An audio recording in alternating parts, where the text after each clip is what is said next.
Good evening from Windsor Park and welcome to the NIFL Action Mental Health Charity Shield Final.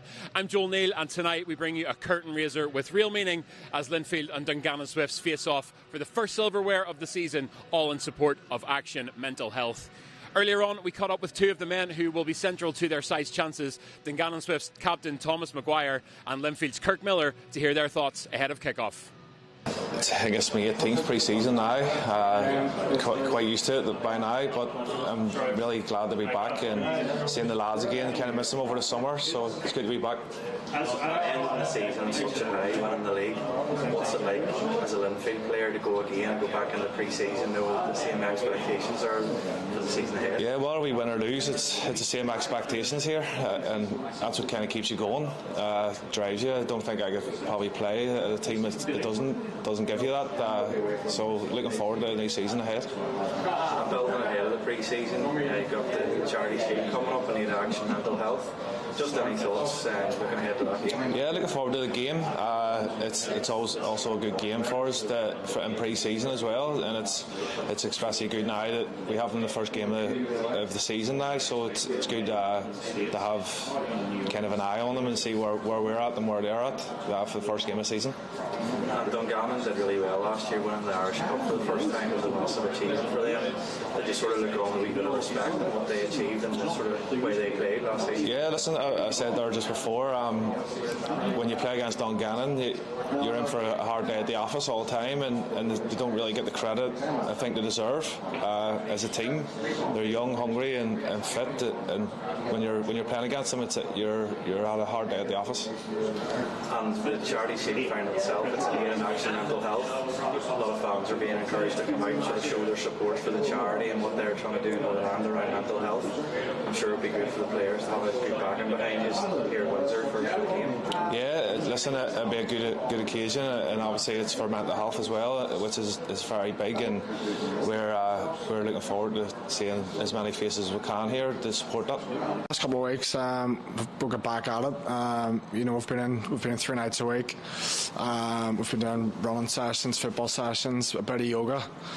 So the lads are looking good. Yeah, I mean, we obviously had about 5.5 weeks off after the Irish Cup final here. So it was a nice break.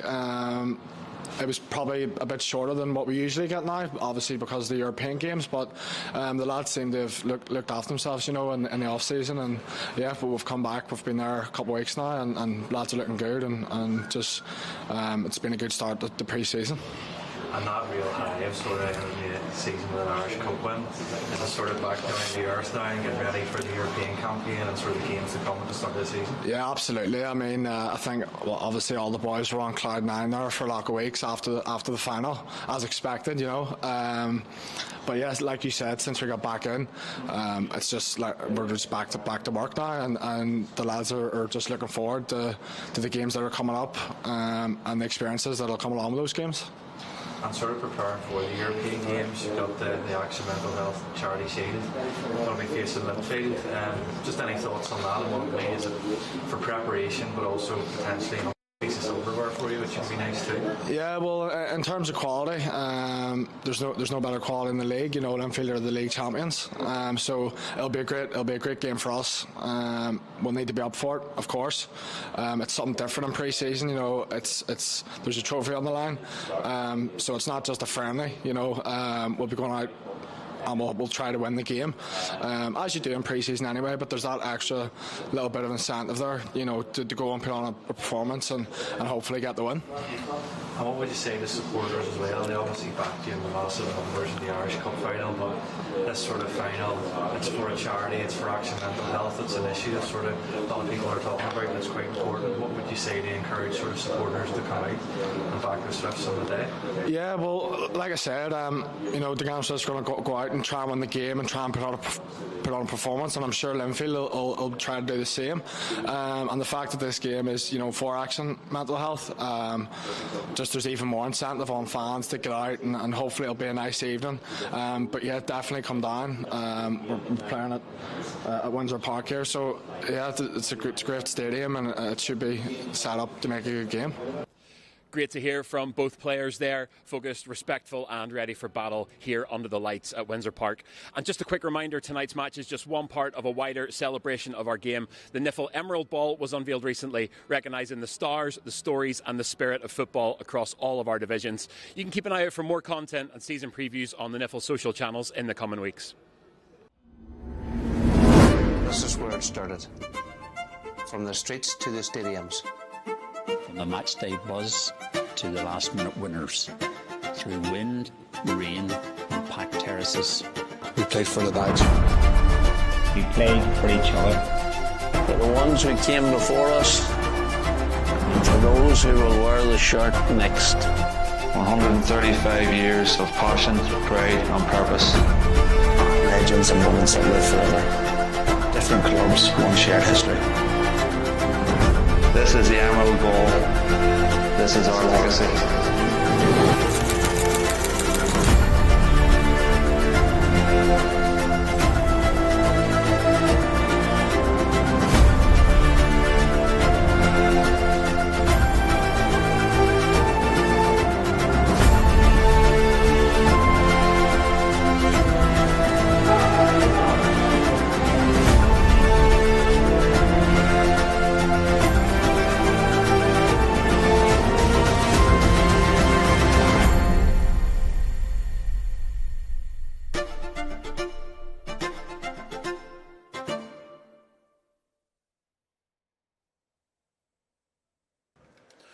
Hello, good evening and welcome to Windsor Park. Quite a blustery, rainy Windsor Park actually, where we are just moments away from the now traditional curtain raiser of the Niffle season. It's the Niffle Charity Shield between Linfield and Dungannon Swifts in aid of Action Mental Health. Joel Neal here alongside Loughgall boss Darren Murphy, and a man no stranger to either of these sides.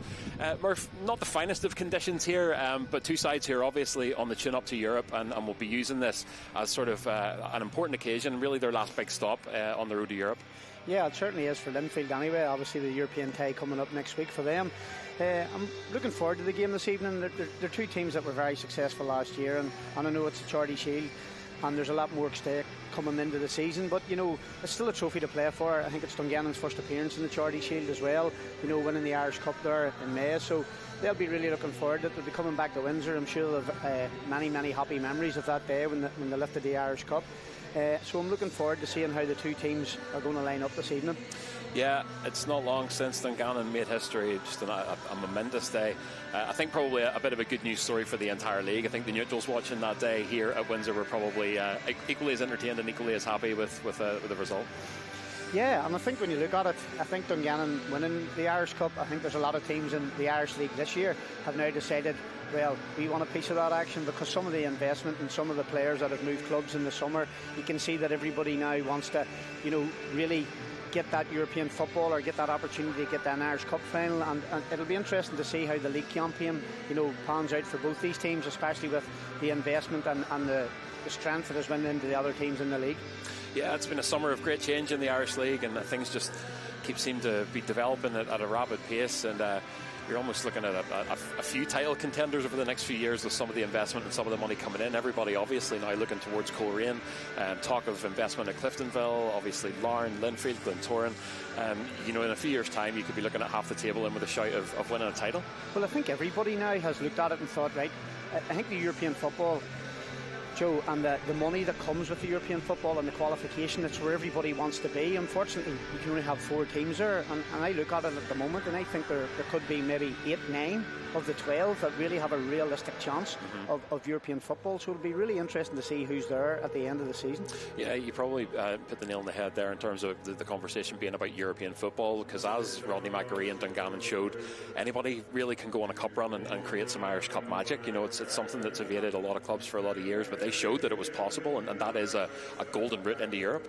Yeah, it certainly is a golden route into Europe, and to be fair to Dungannon, you know, they had some difficult games along the way, and then obviously they played the holders Cliftonville here in the final, and they got themselves through that after having a man sent off, getting through extra time, then going to penalties, and you know, it's a lovely way to win it, but it's also a really horrible way to lose it. But you know, good luck to Rodney and his staff and the players, and I know they're really looking forward to the European journey, and you know, I'm sure Rodney's hoping this European journey is much better than the last one he went on. He was actually a player at the time in the Inter-Toto Cup. He was playing for Dungannon. He got sent off away in Iceland, so hopefully he's not suspended.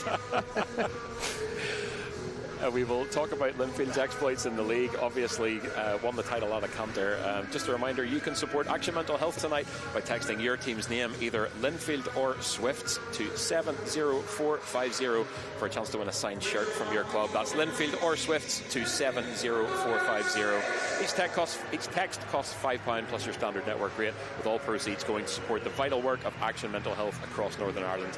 Get involved tonight and show your support. And as the teams take to the pitch, we're going to take a quick look through your starting lineups for this evening. Starting with the Blues playing at home tonight. In goal, number 1 Chris Johns, 3 Ewan East, 7 Kirk Miller, 10 Charlie Allen, 15 Ben Hall, 21 Josh Archer, 22 Jamie Mulgrew, 27 Ethan McGee, 29 Matthew Fitzpatrick, 38 Callum Morrison and 67 Matthew Orr. We'll take a look through their benches as we get underway this evening. And for the Swifts, starting in goal tonight, Declan Dunn, 4 Peter Maguire, 5 Keelan Marin, 9 Thomas Galvin, number 10 Keelan Dillon, 14 Adam Glennie, 16 Tiernan Kelly, 19 Thomas Maguire, 20 Malachi Smith, 23 Daniel Wallace and 34, one of the standouts for me of the league campaign last season, Gail Figueroa. Fairly full strength lineups this evening for the first game of the season. Yeah, it certainly is, and it's interesting listening to you. I think Piggy was one of the players of the season. There's no question about that. He was magnificent for Dungannon. I know the football club have worked extremely hard to keep him at the football club, and you know, it was a massive boost for everyone when he agreed that new 2-year deal. He was a wonderful player for Dungannon last year. And then just on the other side, you've Kirk Miller, who obviously has just been rewarded a testimonial at Linfield. Kirk has been a wonderful servant for David Healy and been a wonderful servant for Linfield Football Club. So I really hope that the Linfield fans come out and support Kirk, because it's very worthy of a man that sometimes goes well under the radar, but he's contributed so much to Healy's success here at the Blues. Yeah, he's been a core character in the Irish League for a long time now, and it's one of those kind of special moments to be awarded a testimonial. Congratulations to Kirk Miller, and echo that. Definitely get out and support him. We are getting ready for action here. Both sides looking a little bit unfamiliar tonight. Linfield in their new black and gold champions away strip. Dungannon playing in yellow. You'd certainly not miss Dungannon anyway. Dungannon in high vis tonight, along with the referees. Actually, your referees this evening: Jamie Robinson, his assistants Andrew Nethery and Adam Jeffrey. The fourth official is Louise Thompson. Just a reminder, if you're enjoying the action tonight, make sure you subscribe to the Northern Ireland Football League YouTube channel for highlights, interviews, behind the scenes content and all the best moments from across the league. Just hit the subscribe button and stay connected all season long. That supporter's back this year again anyway, the one that you hear every time you come to Windsor. Come on, Linfield. Just heard him again. So yeah, just as we're talking of Irish League characters, there are plenty of them, and quite a lot of them aren't even on the pitch. Yes, that's what makes our league so great. You hear that voice every time you come just before the match. So. Just looking towards the skyline, I think the rain has eased for now, but definitely a strong wind blowing around Windsor this evening. Linfield obviously very accustomed to the large playing surface here, and Dungannon hoping to replicate recent success on it. It'll be interesting to see how the new players settle into Dungannon's lineup tonight. We've got Peter Maguire, obviously he's in the lineup. Young Tiernan Kelly, who obviously left my club Lockgall to come here. Malachi Smith, and then obviously young Thomas Galvin up front. He's big, big jersey to fill. And John McGovern, who had a wonderful season for Dungannon last year and got his move to Shamrock Rovers. But I know the people at Dungannon have real high hopes for young Thomas, so I'm really looking forward to see him here tonight. We are underway. Dungannon with the early throw. Sent down the line into traffic.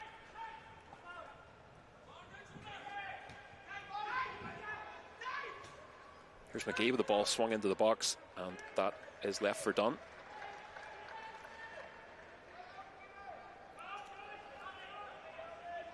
I suppose if you look at this in terms of a curtain raiser on the season, especially for two teams that are involved in Europe, it's nice at least for them to obviously ramp the competition level up. It's more than a friendly, and it's a chance to kind of play at full speed with the very little time that you have to prepare for these European games. Yeah, it certainly is, and it's a competitive game. And I know, speaking to the managers, especially the ones that are in Europe, it's very, very hard to get competitive games and get yourself ready for Europe. So this does give the two managers, Rodney and David, an opportunity to prepare for the European adventure that's coming ahead. But I'm sure if you speak to the two managers, the one thing that I want is just to get through this evening without any injuries. Yeah, that is a win in itself. Get through the 90 minutes with everybody intact ahead of some important games coming up. Early free kick to Dungannon. It's going to be Dillon to take from the midfield. 3 in the wall for Linfield.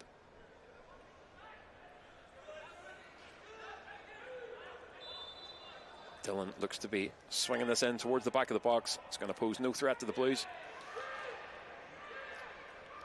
To be fair to Linfield, they kept a very high line there, so it was a very, very hard ball for Keelan Dillon, because Linfield, literally the whole back line was nearly just 10 yards from the ball, which had left a really, really big space, and it was hard to get from the edge of the 18-yard box to where young Keelan put the ball into. The veteran Chris Johns between the sticks for Linfield this evening sends a long ball all the way into the Dungannon half. Linfield will now contest for possession. There's McGee. Morrison does well, keep the ball at his feet, driving down that right hand side. Keelan Dillon finds himself in the thick of the action again. That's good work from Dillon. I'm really looking forward to see how Morrison does this year for the Blues, especially with the loss of Joel Cooper. Somebody somewhere in the Linfield lineup is going to have to really stand up, so I'm looking forward to see how he competes this year. Morrison back on the ball again, looking for a little bit of daylight to get a ball in here. Side of play again. Yeah, and this really is, it's the dawning of a new era for Linfield. Cooper so instrumental in that fantastic league campaign last year off to Coleraine, and Linfield fans getting one of their first opportunities to see a competitive Linfield side without Cooper. Yeah, as you say, it's a big loss for Linfield, but down the years Linfield have lost some big players, the likes of Andy Waterworth, Mark Hockey, Jimmy Gallagher, Mark Stafford, but they've all been replaced, and I'm sure a club the size of Linfield will be out searching to try and find that person, or they just might have that person in the building already. Maguire sends a ball out to the right. That's Peter Maguire rather than Thomas.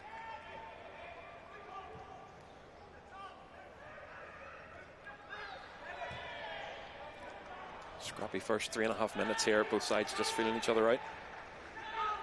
Blues with the lion's share of possession. Good interplay from Linfield, and looking to drive down that right hand side. Ball again with Ethan McGee. Poor from Ethan, just a wee bit lacklustre there. Too casual. David will not be happy, to be fair. Just a wee bit lacklustre. What's interesting also, Joe, is both teams have set up the same 1-3-5-2. Both formations are the same. It'll be interesting, because last year a lot of them, both teams played a flat back 4, but this evening they've both went with a flat back 3.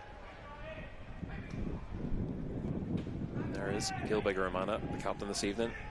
His first touches in.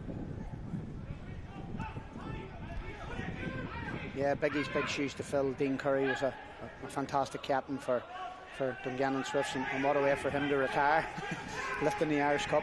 It's the stuff of dreams, that being able to hang the boots up with an Irish Cup. And it's a cup tournament that has retained a lot of that kind of old school magic.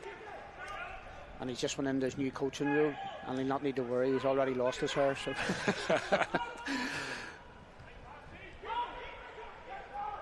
good run on the right hand side.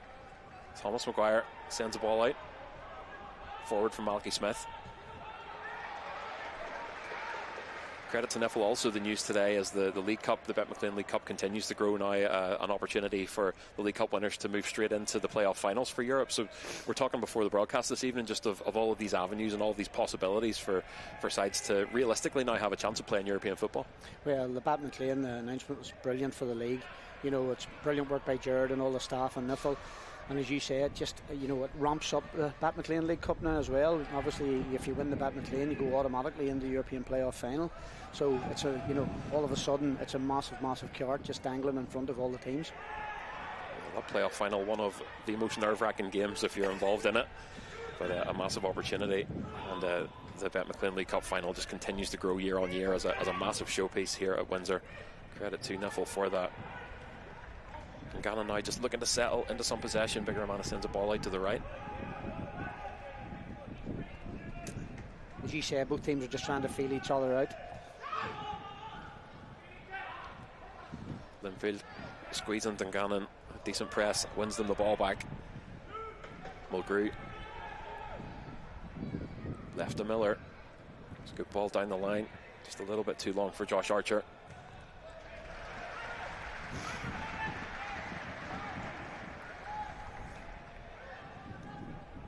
again, another young player, young Josh Archer.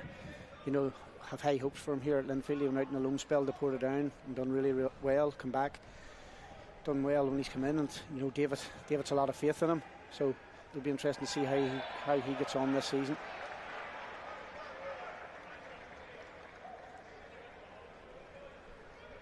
If you look at the head-to-head record between these sides, it's overwhelmingly been Linfield winners of 34 of their last 39 encounters, with 3 draws and 2 Dungannon wins.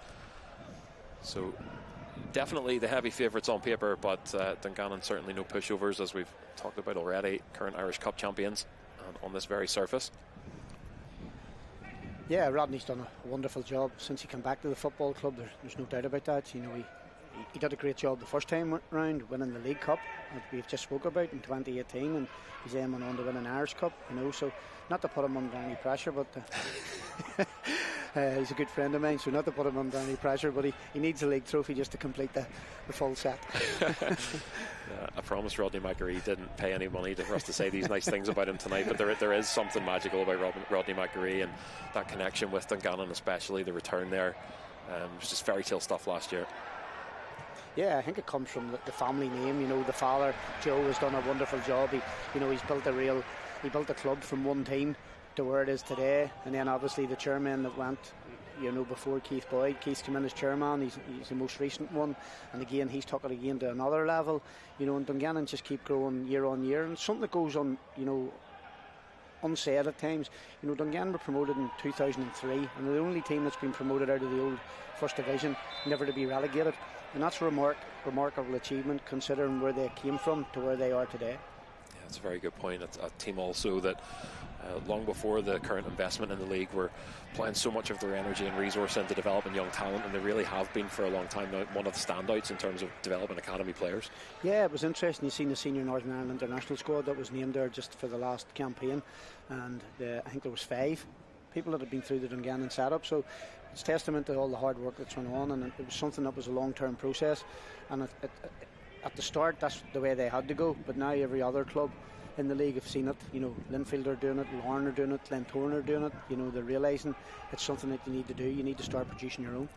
Almost the ball through for the Swifts there, cut off in the channel.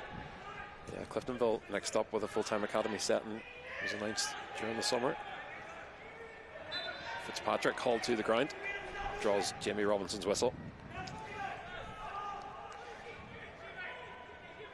He was brilliant for Linfield last year, Matthew Fitzpatrick as well.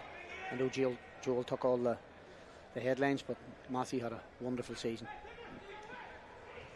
Yeah, Blues fans certainly hoping Matthew Fitzpatrick picks right up where he left off, not only next season but flag up for offside on Fitzpatrick, not only for the season ahead but also the European campaign ahead. And Linfield, I think, obviously still probably stinging from the way that they lost that playoff against RFS just a few years ago, and obviously Larne went to the league phase of the Europa Conference League this year. Do you think there's expectation amongst Blues fans and amongst Linfield themselves that they want to go deep this year? Yeah, well, I think Larne deserve immense credit, because they've given every other team in the league belief that it can be done. You know, and Larne were set the flag sailing for everybody. It's a great ball in by Wallace. No, Larne done a brilliant job, you know, representing the league and qualifying for the group stages. It has to be what Linfield look at. You know, I was here part of the coaching staff in the Cornerback game, you know, and to give away a penalty in the 93rd minute, and that's what put you out, you know, from the group stages was heartbreaking. So David's had that heartbreak, and obviously seen the success of Larne last year, so he'll want to emulate that. He will, there's no question about that, you know, because David, that's why he signed a 3-year deal. He has a belief that he can do it. Blues have come within a hair's breadth of it before, and certainly as kind of evidenced by Larne last year, that champions path and the ability to drop out of the Champions League into the later stages is so important. I think if an Irish League team makes it, it's probably through that avenue. Yeah, it certainly is, and again, but you've got to have that belief, and to be fair, you know, Larne have now set that benchmark, and you know, when Larne did what they did 5 years ago on the pathway that they were on, the rest of the teams had to give themselves a shake and start to do things different. And Larne have done it again with the European qualification, so you know, other teams need to start doing things different and reaching that benchmark. So it's good for the league, it certainly is. Swifts meanwhile settling into a bit of possession here, starting to now venture into the Linfield half. Blues holding their shape as Dungannon look for a little bit of space. Here's Dillon to Bigger Amana. Shot from range.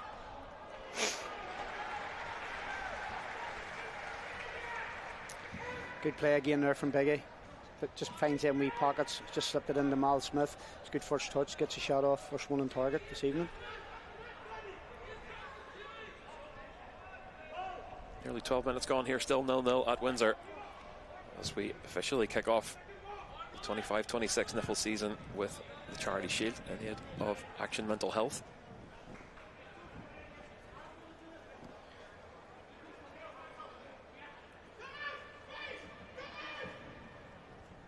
Wallace with the throw. Finds Galvin. Dungannon out right into space. It's a good run from Dungannon and good defensive work.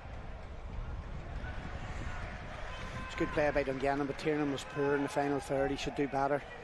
He's got an opportunity to get the ball in earlier. He allows the Linfield defender that opportunity of closing him down. I think it was Ewan East. It's probably the most space the Swifts have found in the Linfield half so far. A sense that both sides are starting to settle. Dungannon definitely now growing in possession. Yeah, the player on the ball just now, Caelan Moran. You know, if Dungannon are able to keep him fit this season and fully focused, then it would be like signing a new player. You know, he missed all last season through injury, and Caelan's a wonderful footballer as well. So I'm sure Rodney will be hoping that he gets through this game and they're able to keep him fit, because he's a very, very talented young man.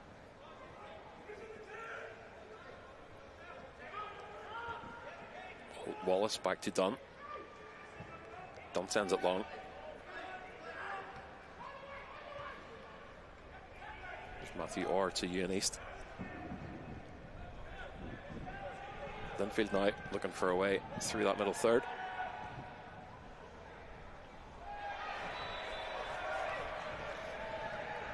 Not sure it's a foul, Joe. I think he's bought that one. I think Matthew's done very well there. I think he's just bought that free kick. I don't think it's a foul by Peter Maguire. Just watching the replay, don't think it's a foul. I think Matthew's done very well. I'm going to remain totally neutral tonight, but yeah, probably not a great deal of contact there. Nevertheless, Linfield with the free kick. It's a good delivery into the box. Just a bit of a miscue from McGee. Somehow through traffic to the feet of McGee. Dungannon looked to get back underway quickly. Ball stretched down the left hand side. Here's Thomas Maguire.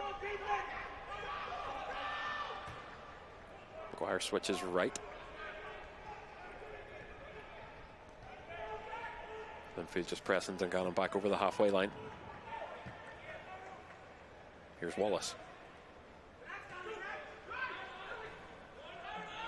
Well played from Wallace to Glennie. Good football from the Swifts here, and just missed an opportunity to put the ball into Thomas Maguire's feet in space. Yeah, again, it's good play. It's just when they get into the final third, it's just where things are breaking down for them. Just in that final third, that final pass. Dungannon have got into good areas, but as I say, just in that final third, you just can't find that pass.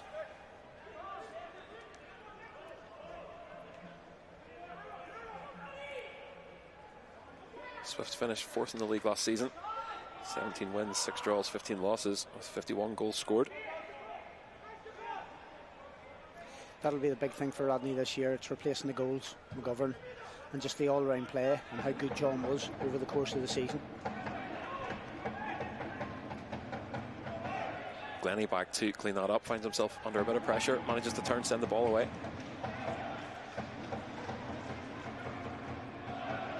As Windsor Park comes to life here, 15 minutes in. Just on the screen there now, Mulgrew, what a servant. Not just the Linfield, the Irish League football. Outstanding. Couldn't agree more.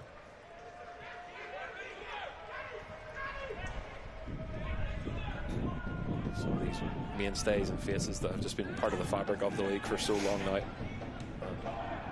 A few more prominent than Jimmy Mulgrew. It's hard to believe. I think his first season at Linfield, if I'm not mistaken, was the year they done the clean sweep. That was his very first season at Windsor, so he tasted success very early. Statistically speaking, that wasn't yesterday. No, it was nearly 20 years ago.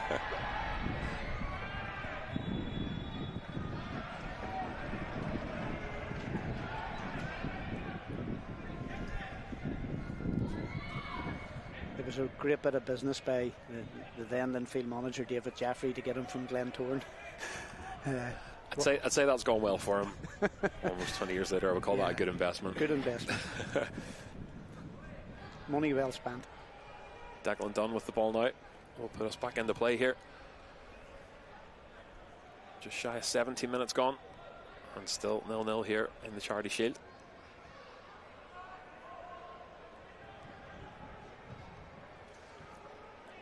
Dunn drives the ball over the halfway line all the way to his counterpart Chris Johns.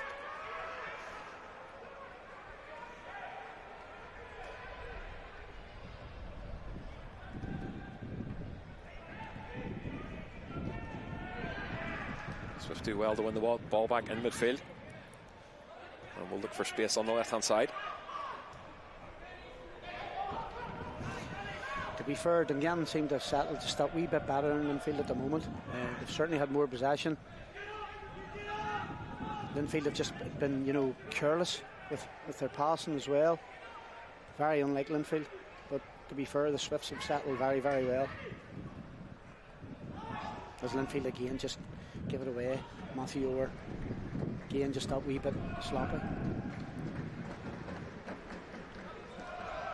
It seems just like such a short summer now in the Irish League. It feels like almost you're straight back to it after the Irish Cup final ends, but that kind of break, I suppose, is long enough for players just to lose that kind of game sharpness that they carry post-Christmas and late into the season, and it does take time to win that back, and always kind of will be one of the things you have to contend with if you're playing in Europe as well. You somehow have to tune up fast to play teams that are often mid-season. Yeah, you certainly do, Joe. You're 100% right, and you know that at Larne. You've seen that firsthand yourself, how difficult it can be to get yourself match ready. You know, you speak to the managers, it's difficult to get them games to be match ready, you know, because most of the other teams aren't back, and so you want competitive fixtures, and it's hard to find them. You know, that's why this evening's game, you know, will be a competitive fixture, and it's one that the two managers will be happy to have, because it does give them, you know, that wee edge coming into the European game. And as you say, you know, you look at Shelbourne are 24 games into their season when they go to play Linfield, you know, so that's how difficult it is. Much like Larne's encounter with Shamrock last year, which was obviously a night to forget for the Inverreds, it's going to be a real interesting tie seeing Linfield go up against the Shells in Europe. I think that's one everybody has circled to watch. I think you get a good seat for that, don't you? I have, yes. Good seat for both of them. You will find Darren Murphy live on the coverage of those games.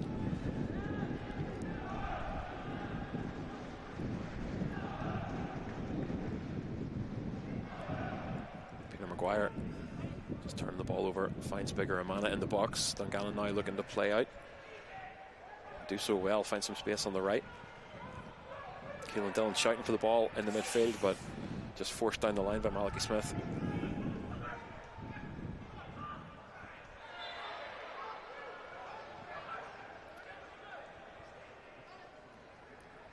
Mulgrew back underway quickly. And the flag up for offside. Dungannon doing well to hold their shape there. To be fair, that's quite a few times now. I think that's 6 or 7 times that, you know, Linfield have been caught offside. So to be fair to Dungannon back 3, you know, there's a good understanding there. Obviously the experience of Keelan Moran. Then Peter Maguire, obviously, who came in from Ballinamallard, and Donny Wallace, who was outstanding as well for Dungannon last year. I know Biggie was talked about quite a bit, and John McGovern, but if you speak to Rodney and you speak to the coaching staff, they'll tell you how good Donny Wallace was. You know, they were really surprised that they were able to get him out of Glenavon when they did in the summer, and he went on to have a great season. A real physical presence on the pitch, Donny Wallace. Yeah, a real competitor, and something that you need in the Irish League. You need that. You need to be a competitor, certainly when you're playing centre half anyway. Yeah, for as much as we talk about the game modernising, it's still a physical league. It still requires big bodies and a lot of aggressive football. Snapshot from range from the Swifts. Johns collects. Again, Keelan Dillon, trademark from him. He's good at that. You know, he scored a lot of goals this season from outside the box, picking it up and getting the shot off. You know, that's Dungannon's second shot on target. Linfield have yet to register one. Here's Orr in space. Line to Colin Morrison. Blues look to break, and cut off by Wallace.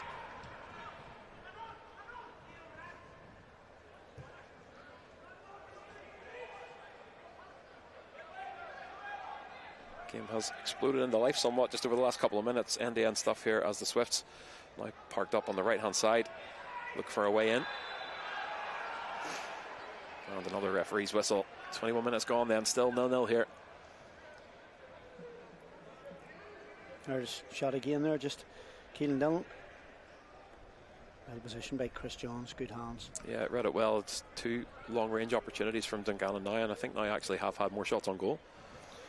Yeah, what's interesting too also with Chris Johns as well, I think he's still on the transfer list here at Linfield as well. You know, young David Walsh came in around the Christmas period and was absolutely fantastic from Christmas on, you know, and it must have been difficult for Chris, but he's back between the posts here tonight. Yeah, still has a lot to offer. Chris Johns as a player, better than he may be, but it was a good problem for David Healy to have so much quality to look to for goalkeeping.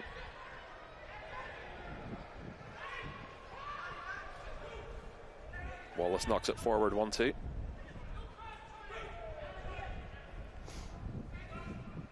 Glennie will look to get a ball in from the left. He's held up. Linfield take over. Josh Archer sent to the ground. Tough boy, Josh. I think he'll be okay. Tough boy. Great feet by him. Oh, it's fantastic feet, and then Donny just catches him a wee bit late. I think he even jammed his hand or something on the way down there. I'm not even sure if it was lower body.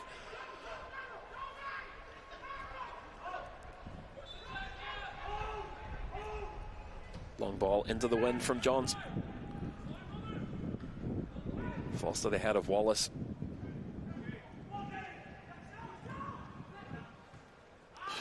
Again, Linfield is just breaking down. You know, David will be really, really disappointed. I'm sure he wants a spell for just 3-4 minutes, 5 minutes, where Linfield just put their foot in the ball and try and keep it.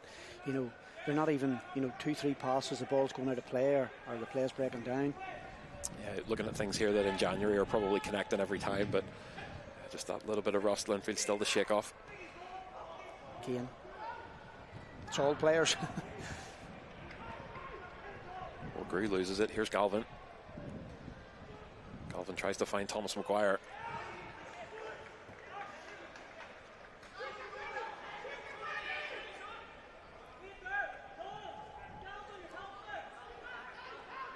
Throw on Dungannon's left end from Adam Glennie. Glennie back to Dillon. Campbell. Yep, Dillon switches on Linfield press.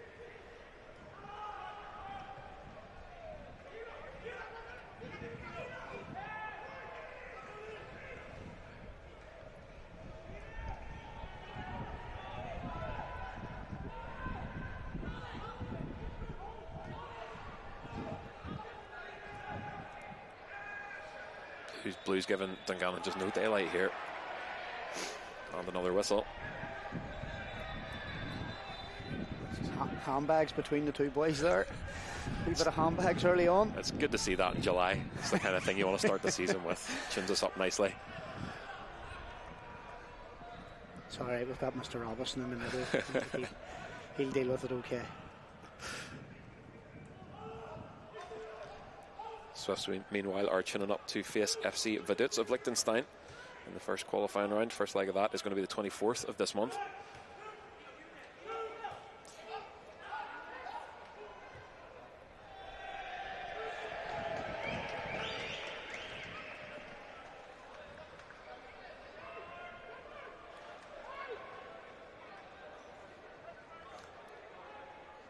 And there is Rodney McAree on your screens.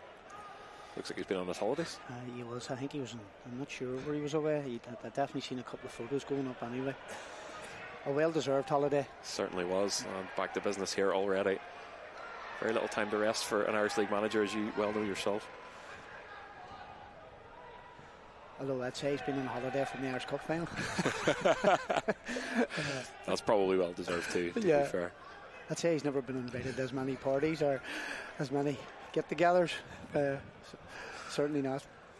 But just some really, even for the neutral, just some really wholesome, enjoyable scenes from the days that followed after that final. The team in the town centre with Philomena Begley and the adoption of that anthem, Blanket in the Ground, and just a magical time for the Swifts. That. I'm sure the night of the Irish Cup final and a few nights after, there was probably a few people lying on a blanket on the ground. There's absolutely no question about that. I'd say there's a few feel to make it home. Fitting new anthem for the Swifts. Yeah. And it's brilliant for them to be back in Europe as well, you know. It's fantastic. Declan Dunn out to Wallace, bit scrappy here.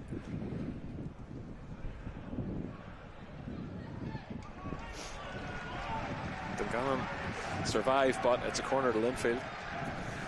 Maybe just a wee bit overplaying there, you know.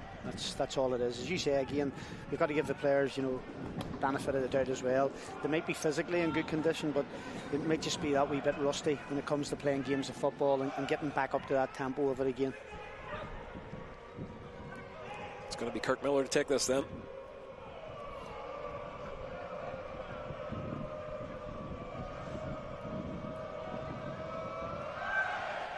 Miller outswinger into the middle of the box. Linfield retain possession via Josh Archer. Ball back in, Dunn punches away. Good sustained pressure here from the Blues, not finished yet, and a header just wide of the mark. Should score. Ben Hall. It's a great ball in from Miller. It's a great ball in from Kirk Miller. He does really, really well. Declan punches it out here. Kirk does brilliant on the edge of the box. Fakes to put it in with the outside of his right foot and then cuts back on himself. It's fantastic. It's a great delivery. Ben Hall should score, Joe. Yeah, it's probably clearly the biggest chance of the game so far, and put on a plate for Hall by Kirk Miller. And just when you talk about Dungannon producing players, Ben Hall's another one that came through the youth system at Dungannon, got us moved to Motherwell, and then obviously spent that bit of time in Scotland, and then has obviously come home to Linfield. Dunn's ball only as far as Matthew Orr. Swifts absorbing, decent bit of pressure here. Bigger Romana desperately forward. Jimmy Mulgrew picks it up. Here come the Blues again. Mulgrew knocks the ball forward through to Charlie Allen. Allen with the shot.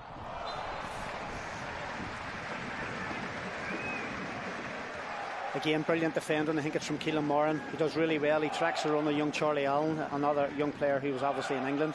As we see Mulgrew, trademark Mulgrew, isn't it? Just driving through the midfield. Great ball, good first touch. To be fair to Moran, he does extremely well. Yeah, lovely little run in between the defenders from Allen and Linfield now. Twice in quick succession, unlucky not to be on the score sheet here.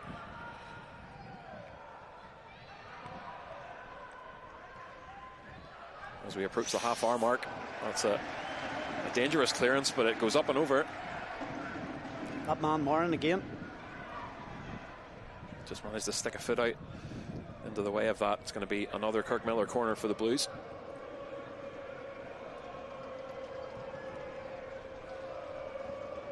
Linfield very much knocking on the door here, though.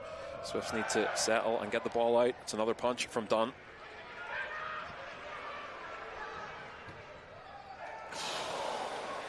Ball fizzes across the front of goal and is perhaps wisely left by Daniel Wallace.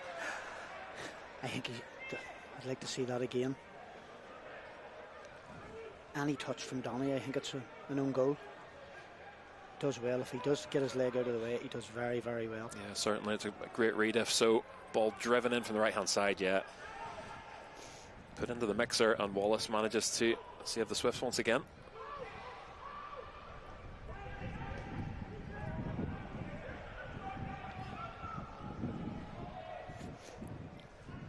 Half hour gone then, still 0-0 here, the Charity Shield. And at the moment it is one-way traffic. David Healy's men starting to get really comfortable here, spending a lot of time in that final third. Yeah, the last 7-8 minutes Linfield have dominated the ball. They've created the better chances. Dungannon need to just try and get their foot back on the ball the way they did the first 15 minutes or so of the game.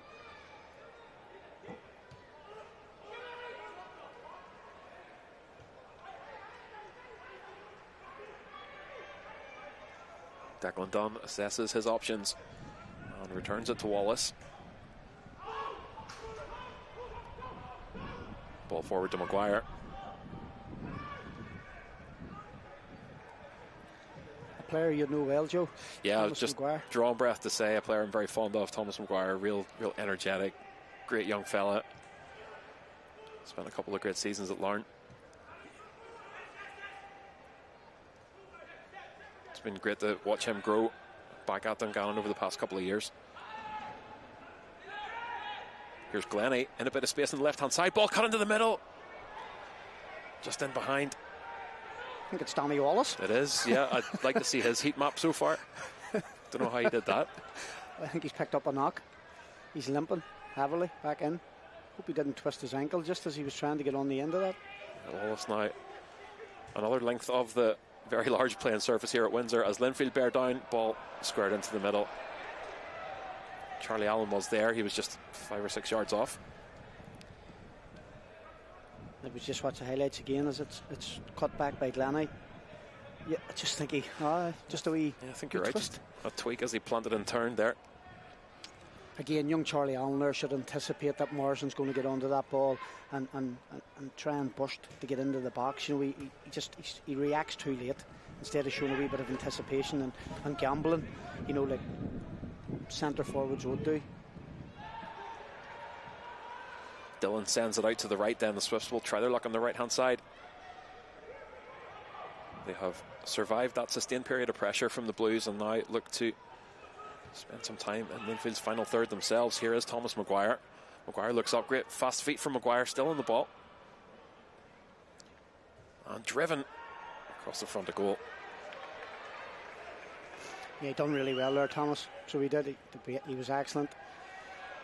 Showed a lot of composure, great ball in.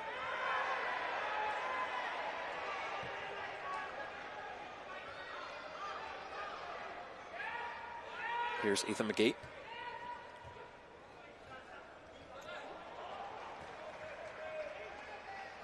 Just another miscue from the Blues there. Wallace steps into the channel and knocks that back. Another ball in, one in the box by Linfield. Shot! Fizzed over the top.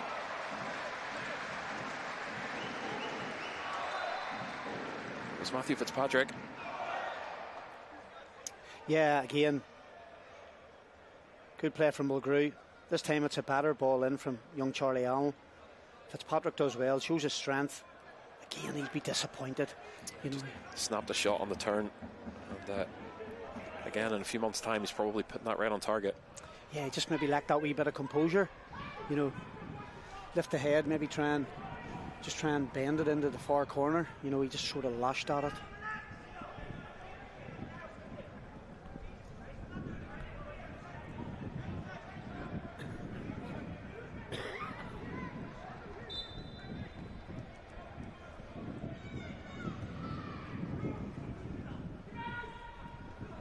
Long ball from Dunn, sent back in his direction.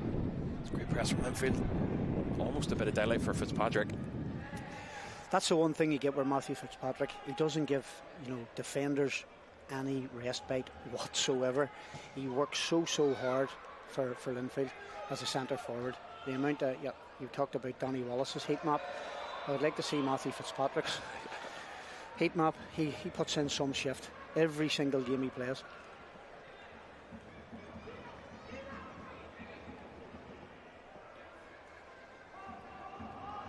Just over 10 minutes to the half then, still 0-0 at Windsor.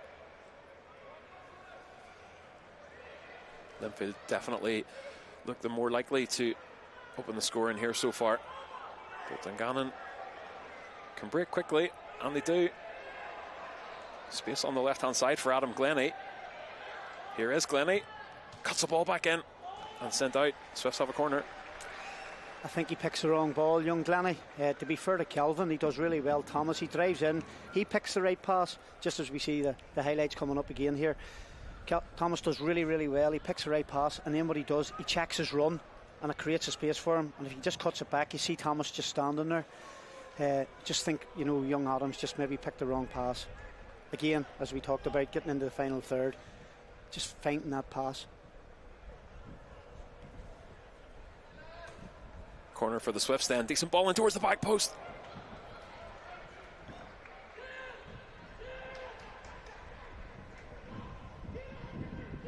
It's a big chance. Is it Peter Maguire? It is Peter Maguire. Yeah. Oh, that's a big chance too. Gannon's number 4, Peter Maguire, rose and got the head to it. Sent wide of John's goal.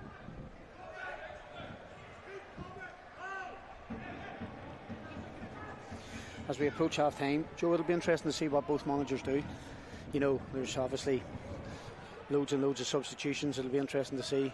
Did they make wholesale changes at half time, or did they leave it until after the break? It'll be interesting to see. Yeah, busy benches here this evening. Blues have David Walsh, the goalkeeper, Sam Roscoe, Scott Whiteside, Chris Shields, Kieran Offord, Chris McKee, Sean Brown, the new signing, Dane McCulloch, Rhys Annett and Ryan Mackay. You can almost do 2 starting 11s here tonight. Both teams. When you look at Dungannon's bench and it doesn't have James Knowles on it, it doesn't have James Knowles and it doesn't have Andrew Mitchell. You know, it does have 2 goalkeepers though, Alex Henderson and Dylan Glass, in case we need 3 here this evening, alongside Stephen Scott, John Scott, Dylan King, Leon Boyd, Leo Alves, Cathal McGinty, Bobby McAleese and Sean McAllister. So options. Yeah, plenty of them. Young Sean McAllister obviously just arrived home from Everton. You know, spent 3 years there. Massive signing for Rodney McAree. Again, Sean was a young player that was at Dungannon, left Dungannon to go to Everton, so he's back to the Swifts. Yeah, I do think there will be some turnover here this evening. We're going to see a lot of action off the bench and an opportunity for a lot of these players, new signings or players just tuning up for Europe, to get their first minutes in here. Yeah, it's also an opportunity for the viewers tonight, you know, the ones that are at home watching it, to see all the players that are on show. You know, that's another good thing about it. It gives them an opportunity to see where all the players are. So it'll be interesting, as I say, to see what changes both managers do make. There's absolutely no doubt they will make changes, because we're still in the pre-season phase. You know, Rodney's goal is to get everyone fit and available for the 24th of July. David's, you know, goal is to get everyone fit and available for next Wednesday evening, you know, so it gives them the best opportunity to try and get results, not just for their own football club but for the Linfield League in general. Yeah, you've said it yourself, definitely more urgency on Linfield right now with that European game looming as they take over here.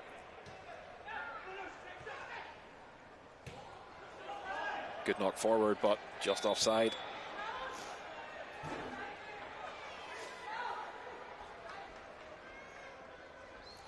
Declan Dunn just sends that one into the stand. Up towards me and you, Joe. I think it was something you said. Don't forget, tonight you can support Action Mental Health by texting your team's name, either Linfield or Swifts, in capital letters to 70450 for a chance to win a signed shirt from your club. Each text costs £5 plus your standard network rate, with all proceeds going to support the vital work of Action Mental Health across Northern Ireland. Action Mental Health, the chosen charity for this year's Charity Shield. Dylan to bigger him on it.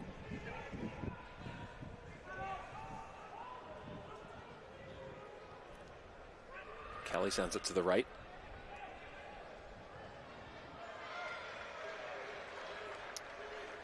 Again, Thomas Maguire's been lively. You know, he's working the line very well up there. Him and young Thomas Calvin. And we have a bit of confusion between the balls on the pitch right now. I think somebody threw the ball out of the stand and it hit the camera person.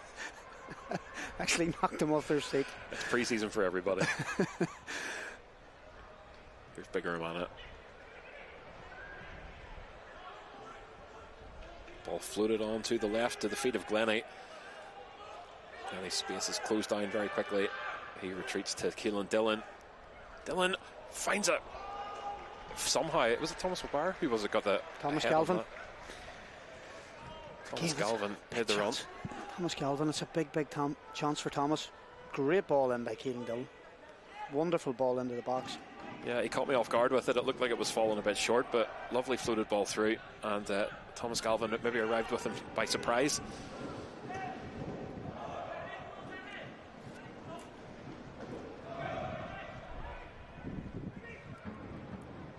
Inside the last 5 of the first half now, still 0-0 here at Windsor.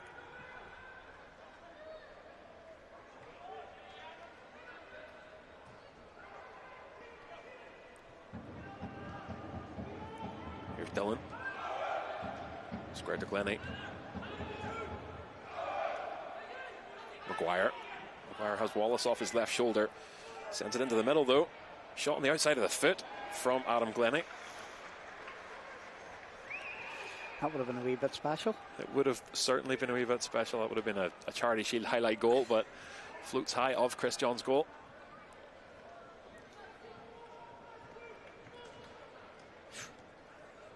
Great effort from distance. To be fair, yeah, it's decent from young Adam Glennie. Again, another player, like most Dungannon players last year, had a really good season. You know, they all performed a top level. That's why they ended up fourth in the league and Irish Cup champions. We've obviously made a lot of Rodney McAree, and rightly so, for what he did with this Dungannon side last season, but how important is it for the Blues to have retained the services of one Mr. David Healy, obviously, too? I sometimes feel, and it's not because David's a personal friend of mine, I sometimes feel that David doesn't get the credit that he deserves. I really do, and again, I know some people will say that, yeah, Darren, it's because he's your friend. It's certainly not.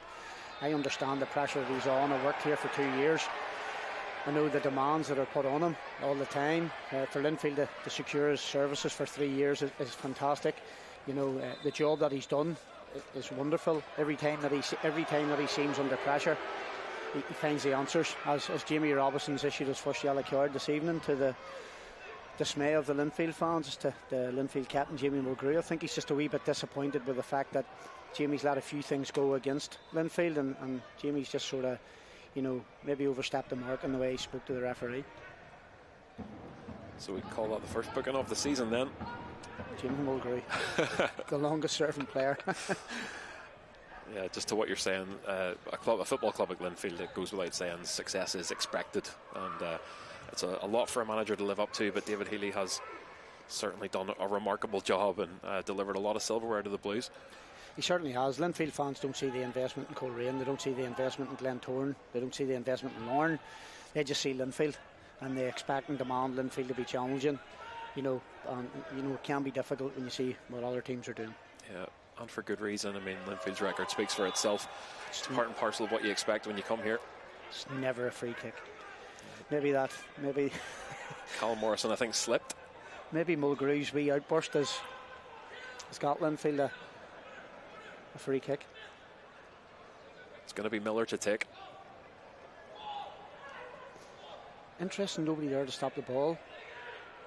Interesting decision by Declan Dunn. Doesn't have anyone. Yeah. It's a fairly tight angle for Miller, but he has all the space in the world to swing one in here. Into traffic and knocked away by Wallace. I think Dungannon get lucky there. It's a real interesting decision by Declan Dunn. He's just sort of allowed Kirk Miller to put the ball into a really, really dangerous area. And it's still Linfield. Throw taken. Back into the box. Trying to play their way through a tight space there. Swifts emerge with the ball and will look to counter. They have a ton of space over on the left here, but that ball's just stretched a little bit too far.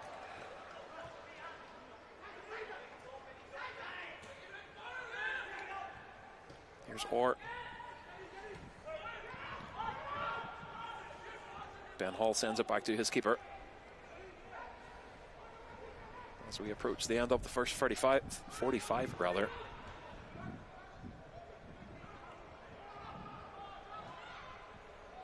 Here's a late opportunity for Matthew Fitzpatrick. His frustration showing there. There we go. And Jamie Robinson will not play any time added on here. That is the first half of the 25-26 Niffle season completed. I would call that a fairly entertaining half of football, Darren, no?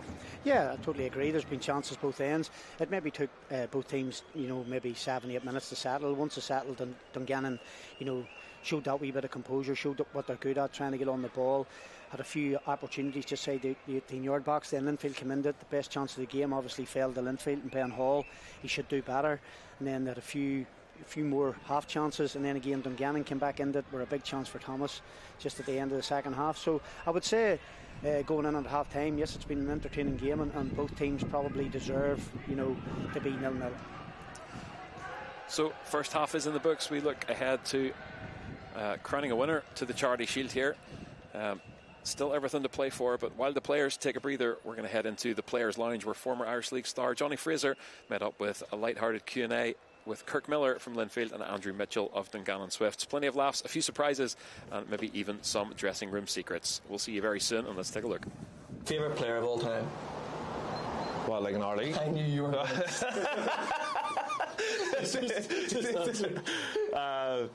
Ronaldinho. Favourite player that you've ever played with? Andy Waterworth. Best football moment that you've been part of? Win the league. Which time? It was all 6. Favourite stadium you've played in? Mate, to be honest, I don't know stadiums. Do you remember, I'm going to maybe answer for you, do you remember we played Spartak Trnava in Slovakia, Slovenia, and you walked underneath this tunnel, like this mine? Oh, that was decent to be fair. Anfield. You've played Anfield? Yeah, in the FA Cup.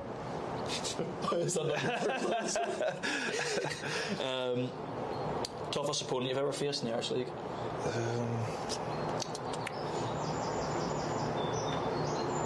Me and Levi Ives have had a good couple of balls. Yeah. Favourite story about Gary Eccles? I don't have time. Probably one last night where I seen him lying outside a bar in Belfast. Then I got a video of him, so probably that one. I love that one. I've got the video I send it to you every year. The one I'm sleeping, the Stormont. Pre-match ritual or suspension? Superstition? I used to have a fry before every game, but it's kind of knocked the head now. My missus makes me it now, so I'm a bit more healthier. What's better, your right foot or Joel Cooper's left foot? My right foot. Glentown or Cliftonville? Cliftonville. Glentown or Crusaders? Crusaders. Glentown or Coleraine? Coleraine. Sure, that's it.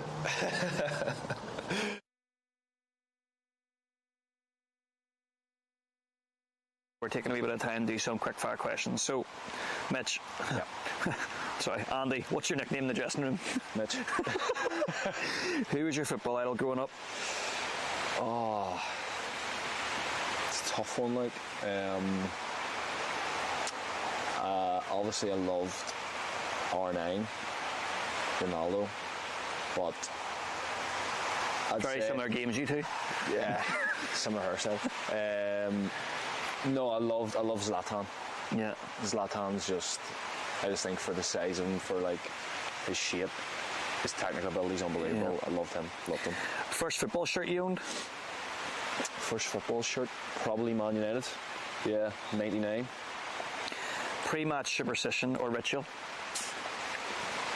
Pre-match superstition. I'll always put on my left boot last before I go out. Dream holiday destination? Dubai, love it. Cricket or football? Football. Cricket or golf? The way I've played today, cricket, but not for golf. Toughest opponent you've played against? Toughest opponent?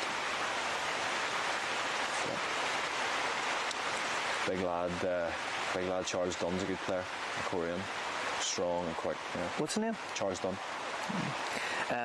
Favourite goal you've scored? Favourite goal? The 1,000th goal for Dungannon this year. This morning. Ah, yeah. Best player you've played with?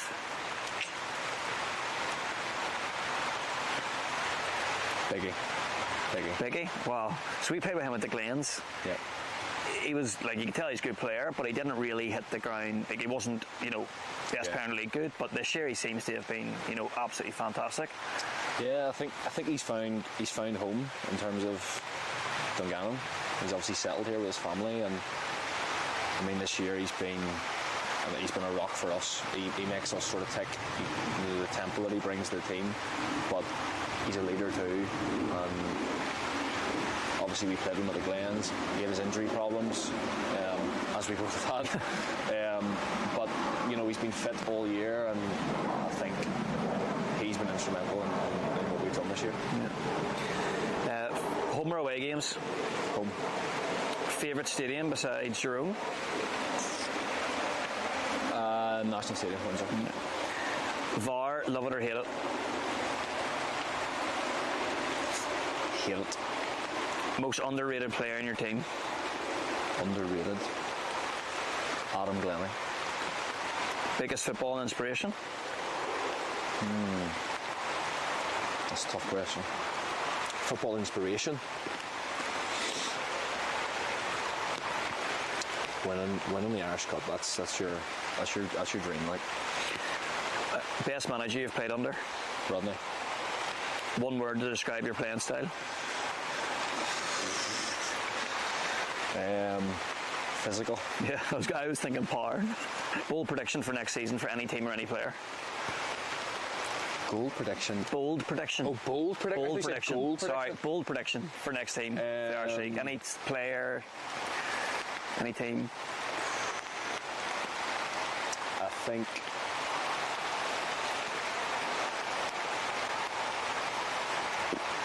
Tough.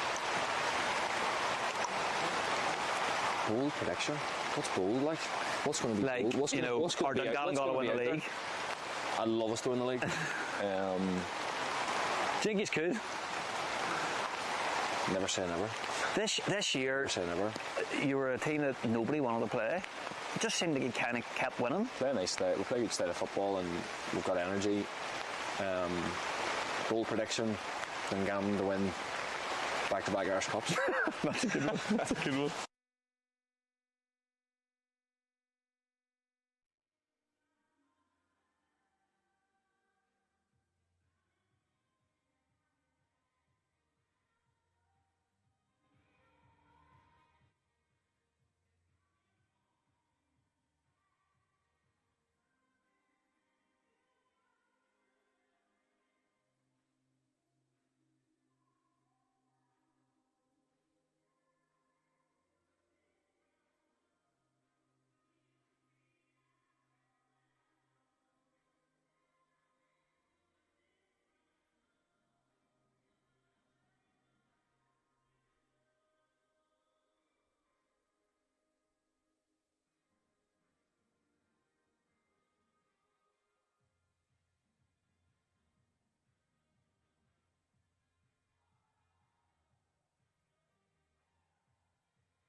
Joel Neal here alongside Darren Murphy, just ahead of the second half of the Action Mental Health Niffle Charity Shield for 2025. And as you can see on your screen, just a reminder that you can support Action Mental Health tonight by texting your team's name, either Linfield or Swifts, in capital letters to 70450 for a chance to win a signed shirt from your club. Each text will cost you a £5 plus your standard network rate, and all of the proceeds go to support the vital work of a brilliant charity, Action Mental Health, across Northern Ireland. It's one that's near and dear to many hearts up and down the Irish League. So get involved tonight, show your support and win a signed shirt from your team. Meanwhile, we have Linfield back out on the pitch here as the Swifts just emerge now. Darren, we were keeping an eye on the dugouts there and who was warming up and who was stripping down. It looks like there's probably a couple of changes coming from Dungannon, but Linfield seem unchanged, possibly. I think it's Cathal McGinty, Leo Alves and Stevie Scott coming on.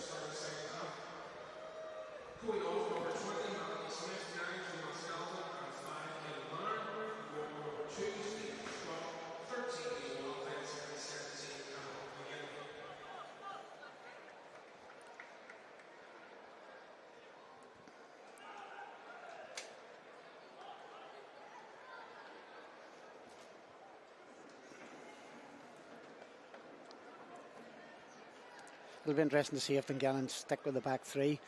I'm assuming they will do because Cahill's just come on. I think he'll just be a straight swap for obviously Keelan Moran. Young Stevie Scott, who unfortunately was sent off in the cup final. I was just delighted for him that Dungannon went on to win it because it would have been devastating for the young man. He's a Dungannon boy as well. He's obviously come on from Al Smith, again a straight swap. The interesting one is Leo Alves. You know, Leo's played a lot of games this year for Dungannon, wide right, wide left, but it looks as if he's maybe going through the middle here with Thomas Maguire. Yeah, so it certainly does. It'll be interesting to see. Dungannon to get us back underway here then. And it is Leo Alves standing over the ball in the centre circle.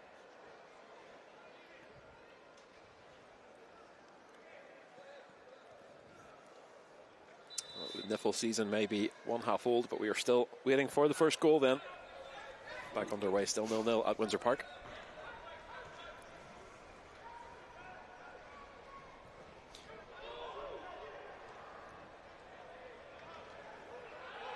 Matthew Orr gives chase. Ball is collected by Glennie.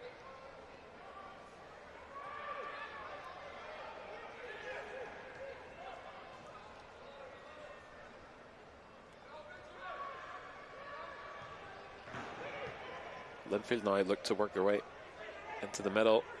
Swifts regain possession. Linfield have actually swapped their two wing backs over. Ethan McGee's now playing on the left side and Kirk Miller's went to his more natural right side, whereas in the first half Kirk was operating down the left hand side and Ethan down the right. So that's the only change David Healy's made. There'll be no personnel changes.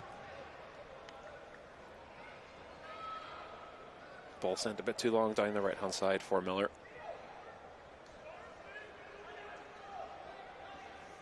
Yeah, just overhead from Jamie Mulgrew. It'll be interesting to see how long David goes before he dips into the bench. Yeah, as we've talked about, stacked benches on both sides this evening, plenty of options, and also mentioned the urgency Linfield have to get minutes into the legs of their players with Europe coming right up. Here's Alves. Glennie sends it left. The Swifts look to find a little bit of daylight in the edge of the box. Linfield holding their shape here. Here's Scott off the bench, sends it back to Maguire. Obviously what Dungannon have now in Thomas Maguire and Leo Alves is like two false number 9s. Two players will want to drift in and get on the ball as well, which maybe allows the opportunity for maybe a Tiernan Kelly or Keelan Dillon to break from midfield to try and run into that space that they're going to leave behind. Scott down his line to Peter Maguire. Sent back to Dillon. Cal McGinty, another one of the three subs, gets his early touches.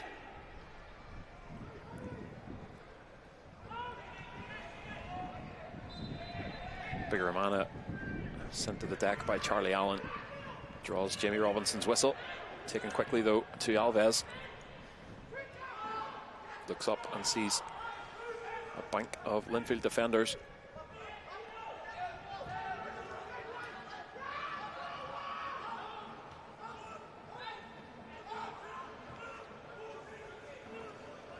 And for those of you just joining us wondering who these teams are, just a reminder, Linfield are in their black new Champions Away shirt, and Dungannon is in the Darren Murphy approved all yellow.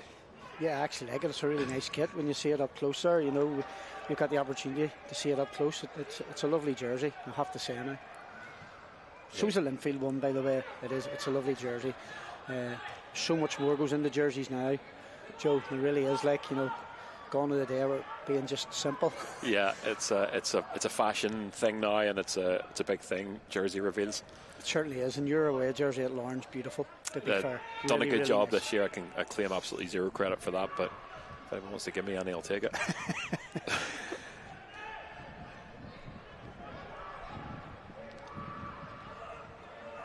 It's a good start by Dungannon here in the second half. Sort of dominated the ball, kept Linfield in their own half. It's been a good period of pressure, good period of ball retention as well from the Swifts. Certainly has. As Big Romana finds Peter Maguire. Dungannon sitting very high now. Look to play through the middle. Here's Wallace. Good movement to Alves.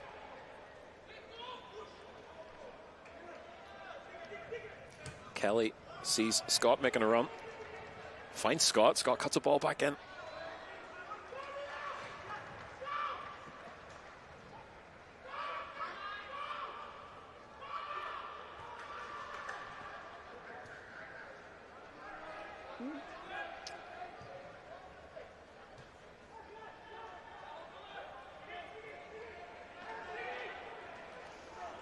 Dungannon are just dominating it now at the moment, Joe. They're well on top.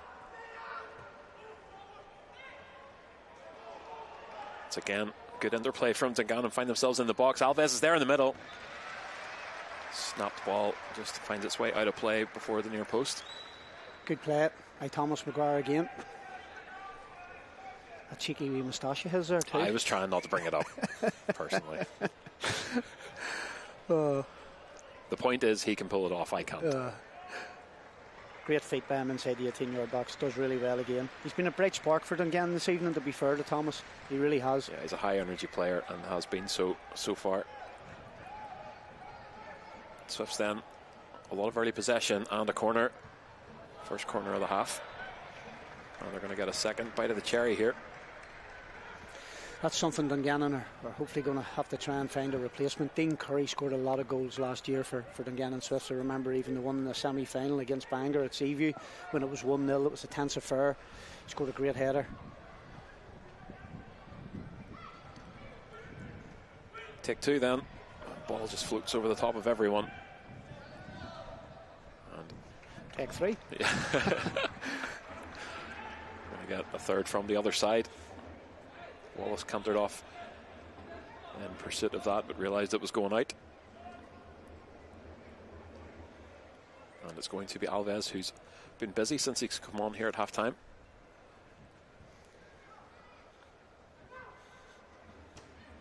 Strong delivery into the box. Well away from the Blues. Still not out of danger, though. Headed back in. Johns goes up for the punch.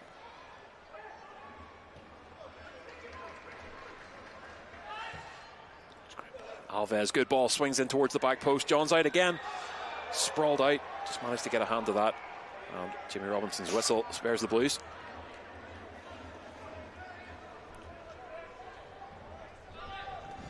Alves has imposed himself here in the opening 6 minutes or so of this second half.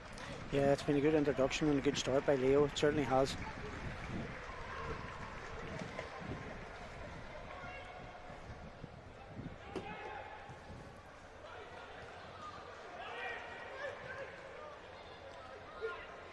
Ball just skipped between Johns' hands. He did well for the follow-up to get his hands to that. All the way back to Dunn. Just a wee light drizzle now coming down as well at Windsor. It'll make the pitch a wee bit more greasy, a wee bit more slippy. You know, the Irish League is back. It seems to come back earlier and earlier every year, but that does mean summer is officially over here at the start of July. Hope everybody enjoyed.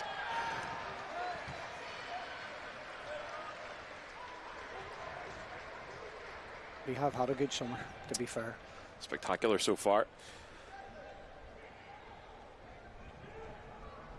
we are all looking forward to being in the stands and on the terraces in January when it's raining sideways and dark outside. That's the real stuff. That's proper football. That's proper Irish league football. That is the cold, damp, wet nights. Linfield now beginning to settle in possession and find themselves just on the outside of the box. Miller with the throw. See, there's just, as we see on the screen there, 6 Linfield players just warming up there behind the goal. I don't think it'll be long until we see some activity on the bench here. I would have thought so. Getting close to the hour mark, David will probably bring a few changes, I would have thought. Alves again, he's the lone man up top and makes a go of it.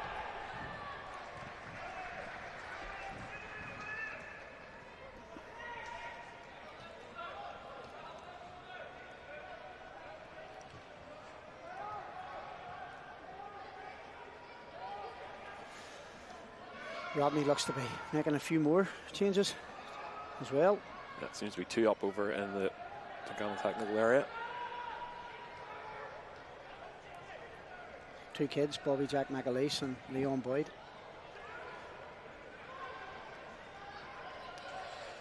I have no idea how you know that from where we're standing, but I'm impressed. They weren't even on the screen. I suppose it's just years of, I'm a massive Irish League fan. I always have been my whole life. I just love the league, and I love to try and get to know as much as I can about all the teams in the league. And even when I have a Saturday off, which isn't that often, I try and get an Irish League game, take one in all the time. And obviously preparations for your season at Loughgall underway as well. Yeah, a different season, something new for me. I've never managed or coached or played in the championship, so I'm really looking forward to it. It'll be a hugely difficult season, there's no question about that. You just have to look at Newry, who unfortunately suffered back-to-back relegations, and the year previous Warren Point suffered back-to-back relegations. So I'm hoping that doesn't happen us at Loughgall, and but I'm really looking forward to it because it's a fresh challenge. I've always been involved in the top side of the game here, so I'm looking forward to this fresh new challenge, and that's what football's about, challenges, and it's certainly going to be one at Loughgall, but it's one I'm looking forward to. Yeah, the championship notorious now for just how competitive it is, and often you can get quite far on the other side of Christmas and there could still be 5 or 6 teams in contention for a title and for promotion there. It's just so entertaining every year, seems to get better and better. It's the glamour of the Premier League now, getting there and Dungannon doing what they have done, European football, all the stuff that comes with it, you know what I mean, being part of the top table. Everyone wants to sit at the top table because you get the best teams, you get the best crowds, and everyone wants to be there, and as everyone in the Premiership is working really hard in their football clubs to get better, every single club in the Championship are doing the exact same thing. Yeah, the growth and development of NIFL, the Irish League, whatever you want to call it, over the past few years has not been exclusively the Premier League. It has reached the whole way down into the Premier Intermediate as well. The standard just continues to grow year on year. Yeah, and that's, Joe, just on that, that's going to be, again, a really, really challenging season there, because obviously the changes that come in the following season, where we go to the 16-team championship, and obviously the PIL moves away, so there'll be 4 teams and 5 teams. I think the 5th team plays the team that finishes bottom in the championship in a playoff, so the top 4 are guaranteed in the championship next year. So there'll be a big push on there, and you have some big clubs in that division as well. Ballymacash are striving for it, Rathrisland, Strabane Athletic, the new club that's just come through into the NIFL pyramid. You've obviously got Newry City, who maybe want to try and force their way back up. So it's massive.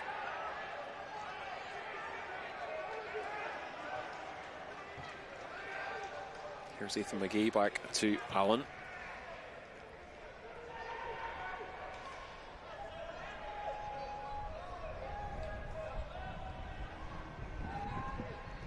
Both sides cancelling each other out here at the moment.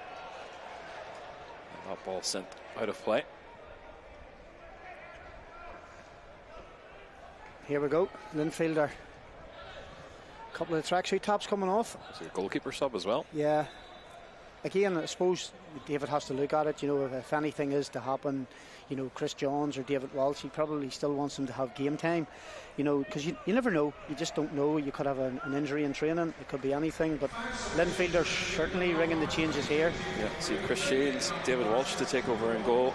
We've got Chris Shields, we've got Dane McCullough, we've got Chris McKee, we have Kieran Offord, and we have David Walsh.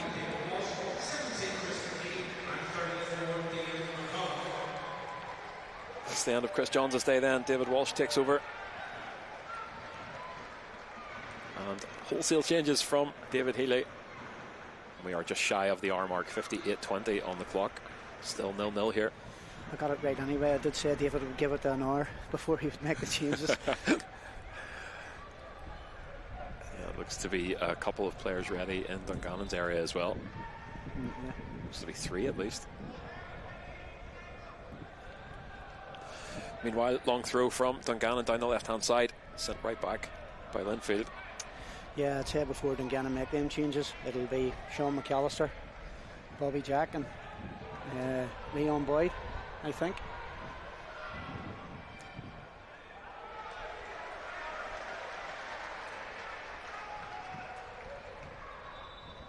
It's one of the unique things about a game like this. It's a competitive game, but we are in pre-season, so obviously different substitution rules, and you're able to kind of get minutes into the legs of most of your squad throughout the game, and so many changes can change the dynamic of this game significantly. So it'll be interesting for this last half an hour to see how these new look teams fare against each other. Yeah, it certainly will. As young Sean McAllister comes on to make his Dungannon Swifts debut for Keelan Dillon. Thomas McGuire has run off for young Leon Boyd, and then Tiernan Kelly has been replaced by young Bobby Jack McAleish. It's the 3 changes.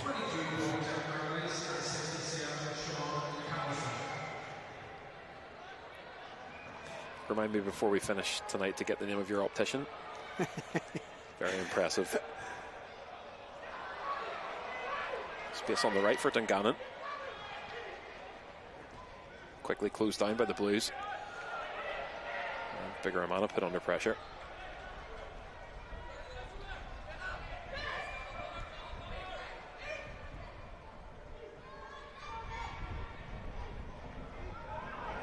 Bigaramana does well. Dungannon take over.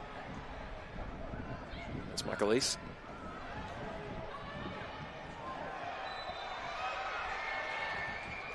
Leon Boyd desperately scrambling for the football there.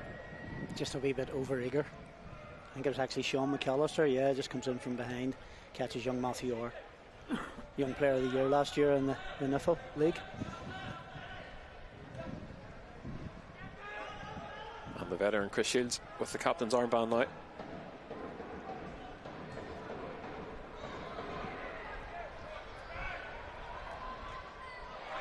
Linfield have a corner. 61 minutes gone, still 0-0 at Windsor. Danny Wallace showing all his experience there. He didn't even look at the official. He just picked the ball up and rolled it to Declan Dunn. I think he thought he was going to get away with it.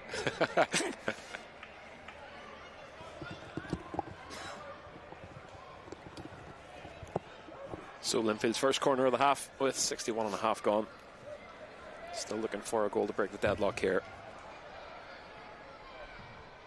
Out swinger, and it does well. Drops to the feet of Matthew Fitzpatrick. He's wide of the mark. Again, it's another big chance for Matthew.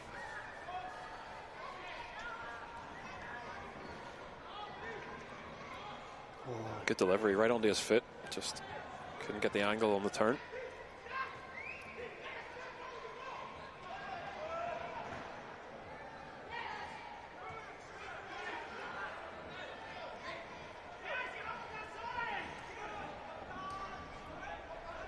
Don't forget to subscribe to the NI Football League YouTube channel for highlights, interviews, behind the scenes content, and all the best moments from across the league all season long. Hit that subscribe button.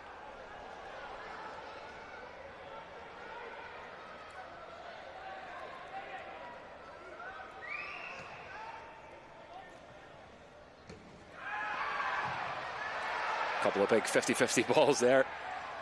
Heard them all the way from our commentary position. That certainly livened the crowd up here.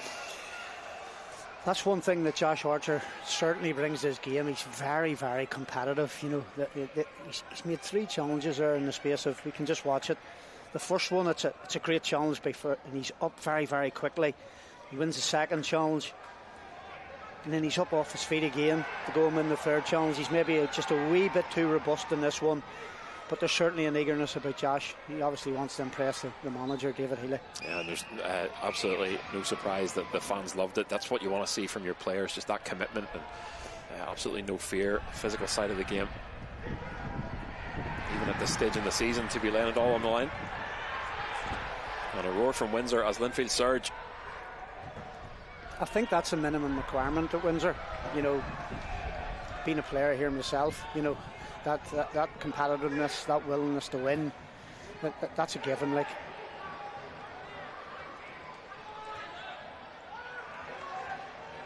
Dan McCulloch into the middle to Archer.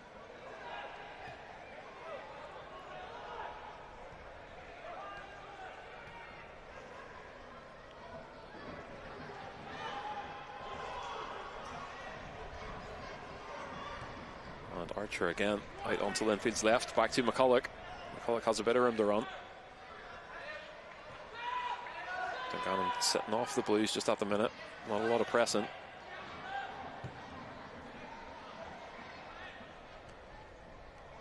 Long ball switches play to the right hand side. Oh, it's not like Kirkmiller at all. Swung in deep for Miller and out of play. You'll not find too many of them in Kirkmiller's copybook. There's no doubt about that. You know, one thing, Kirk's good delivery, but it's good plays, great first touch. But this is just so unlike Kirkmiller. And to be fair to him, he didn't even look at the ground. Yeah, in his defence, the surface was well watered whenever I arrived here at Windsor tonight, and that was before the rain started, so it's definitely a little bit slick. But he's not one for excuses. Played onside on the left, Dungannon. And the through ball to Leon Boyd, just a little bit too long and knocked out of play. Yeah, young Dane McCulloch does very well. He's actually the player that keeps the Dungannon Swiss players onside, but then he reacts really well. He gets across here from his left back area, shows good pace and intercepts very well. Well done by the young man. Strong from McCulloch.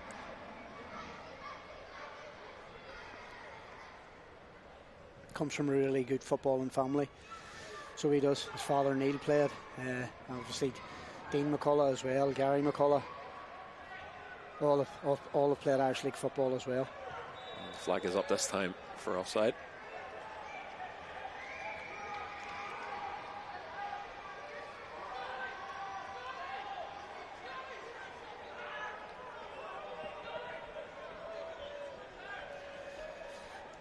Just on, we spoke about the other teams in Europe then, Joe. When's Lauren's European adventure start? We are at home first against FK Auda on the 10th of July. Which is coming in fast, and then off to Latvia for the return leg on the 16th. Only round the corner. It's nice to keep it local. Home games being played at the Ballymena Showgrounds this year. I always find that strange. 1 year there, next year not there. It's strange. And disappointing for the people of Lauren. And obviously disappointing for the players, disappointing for the supporters, and more importantly, disappointed for all the volunteers that work so hard at the football club. Yeah, it's the surface requirements of UEFA competition. Slightly more stringent than domestic. And becomes one of those issues with an artificial surface for all it does for you throughout the year, being able to play on all weather and have more use of it throughout the winter, then it obviously will deteriorate over time. Brilliant play by Linfield there, Chris McKee and Fitzpatrick linking up very well. Back heel from Fitzpatrick, left for McKee.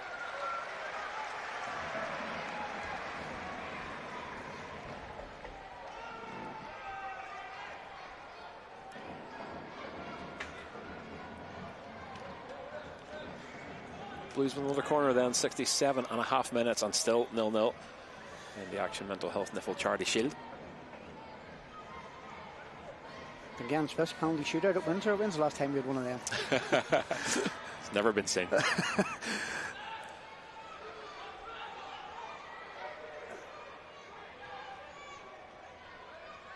just a reminder, this will go straight to penalties tonight if the teams are tied after 90.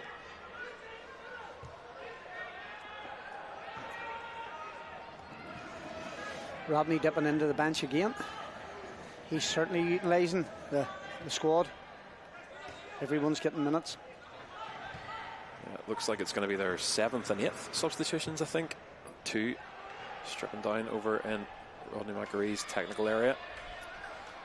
Yeah, I wonder how well the classes are working this time, Joe. I'm going to go for John Scott and Dylan King. I'm not even going to try. That's who I'm going for. John Scott, Dylan King, and young Alex Anderson, the goalkeeper. Let's hope. Let's see if I'm right. Yeah, I'm on the money. Yeah, you are indeed. I was dying for you to be wrong, but unfortunately. 3 changes then for Rodney McAree, including a goalkeeper change as Declan Dunn will make way for Alex Henderson. Dungannon's number 12.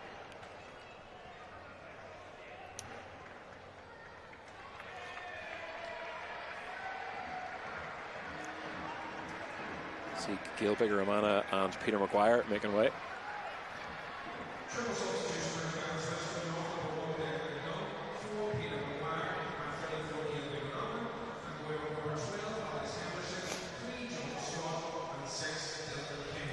As Linfield empty their bench now as well. They're going to make their final 5 changes. I think we should carry this throughout the season. It would make things a lot more interesting. Just over 20 minutes to go here then.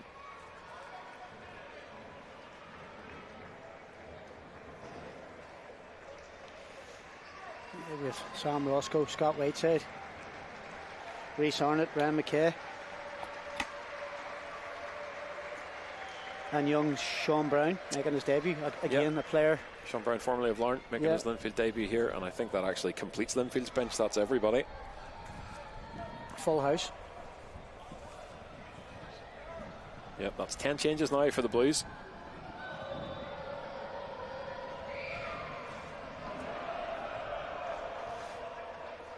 Sean Brown, an exciting young talent, good acquisition.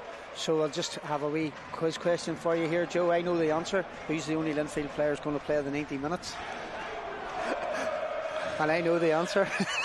I will come back to you on that in several minutes' time.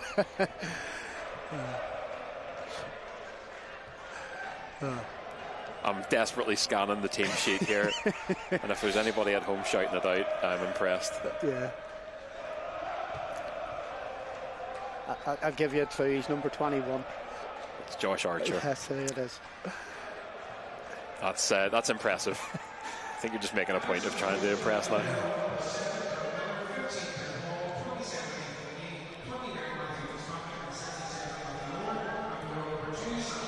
I would say he's maybe got to play the 90 minutes because he's the youngest. he's got the most in the tank tonight. He's got the energy.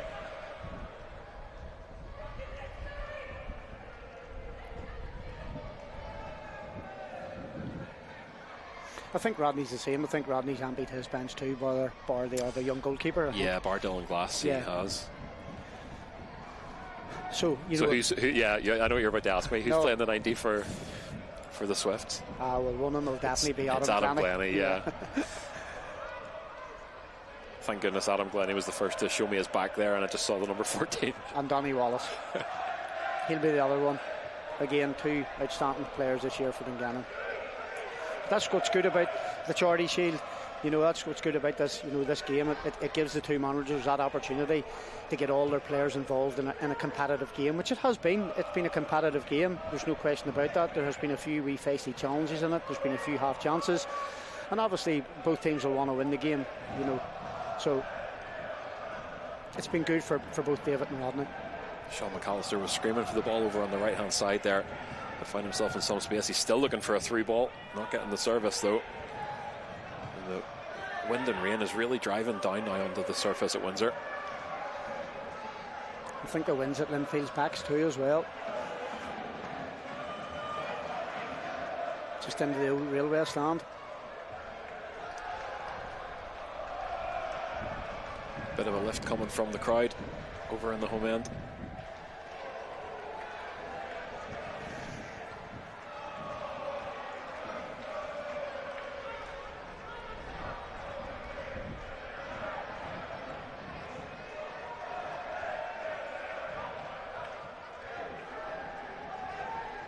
Linfield going conservative then all the way back to Walsh.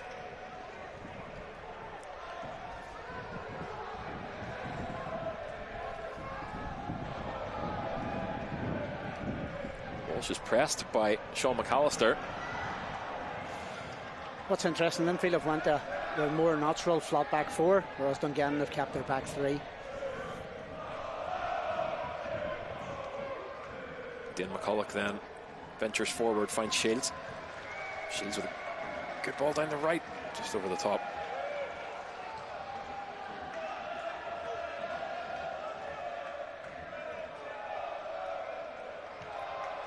Great touch by Donny Wallace. Yep, Alves turned it over and sent down the line all the way back to the young keeper Alex Henderson.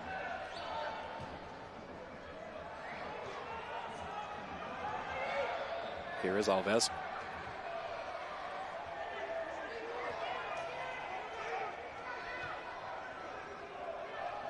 He sort of took on that bigger Rama role where he'll just go into that middle of the park and want to try and get on the ball. Again, for his age, you know, outstanding. We spoke about Mulgrew, but Leo's been the same. Like, you know, to play the amount of games that he played for Dungannon last year at his age is fantastic, and to come back in the shape he has come back in this season again, I'm sure he'll have a big contribution to play for Rodney and Dungannon this year. And it's the Iron Man Josh Archer ends up on the ground out of play.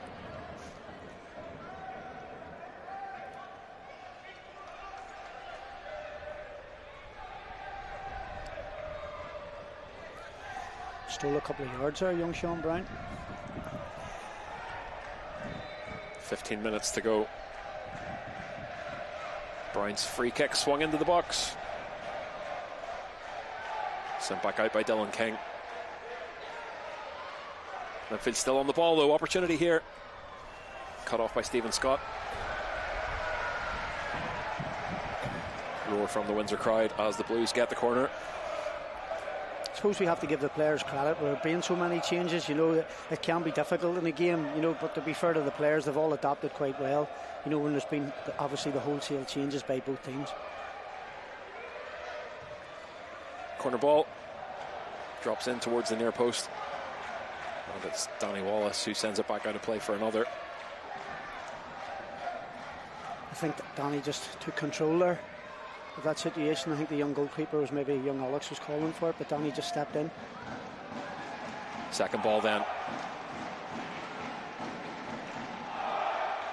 Alves steps in front of Rhys Annett. And this time around it's going to be Alex Henderson.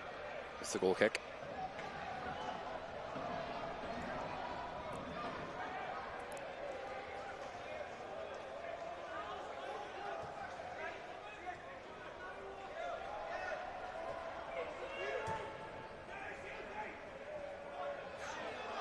Skips past Shields.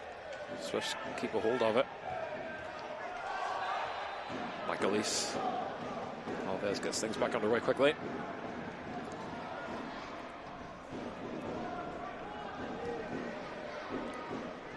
Good save from Chris Shields. Keeps that alive.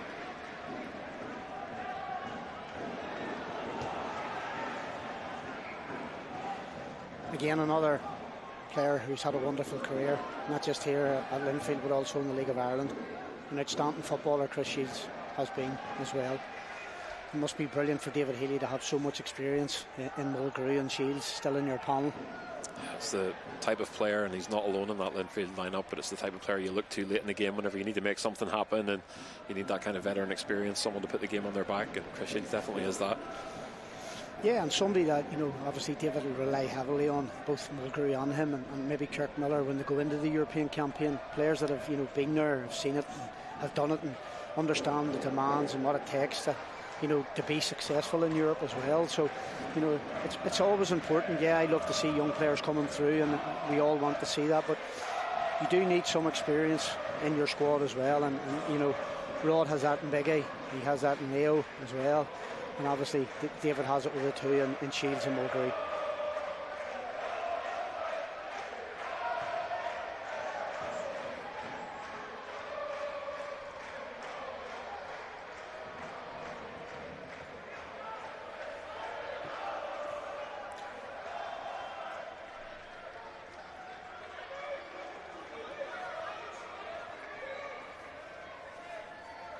I think young Rhys McKay playing out here wide on the left is yet to touch the ball. Joe, he hasn't had a touch of the ball since he came on the pitch.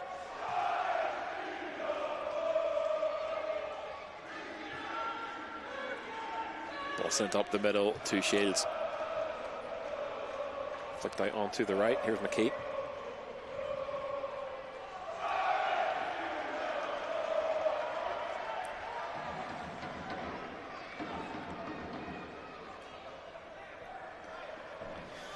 Poor touch for poor first touch there by Kieran Offord. Poor easy ball to control, and it's just let it run out of play. It should do better. Through lofted back in then. We're approaching the final 10.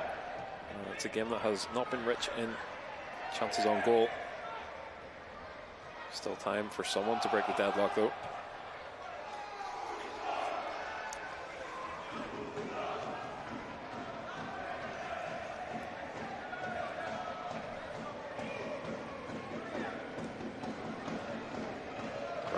With the throw.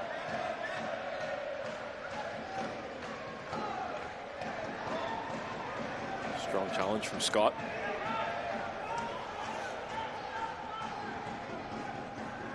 It's looking like penalties here, Joe, at the moment.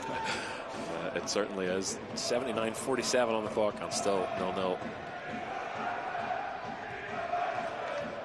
That is, I guess, to your point, a big adjustment to have just so many personnel changes inside a half.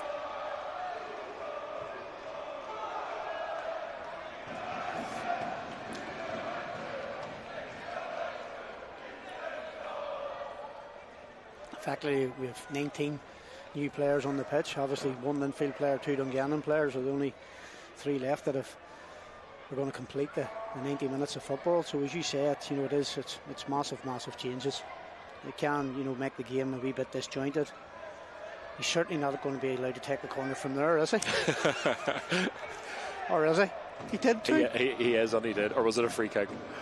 No, it was a corner. That's a first. I'm growing fond of these pre-season rules. We should keep them. Here we go, look. We'll see it in the replay. Have a wee look at it here, Joe. Oh, look. I mean, you have to commend it. Yeah. It's fair play. I don't even think he thought he was getting away with it.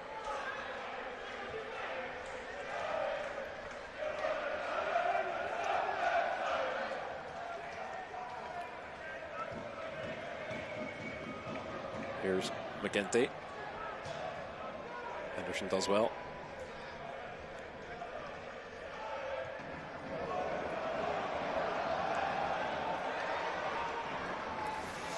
There's a bizarre moment there now. David Walsh nearly got caught out.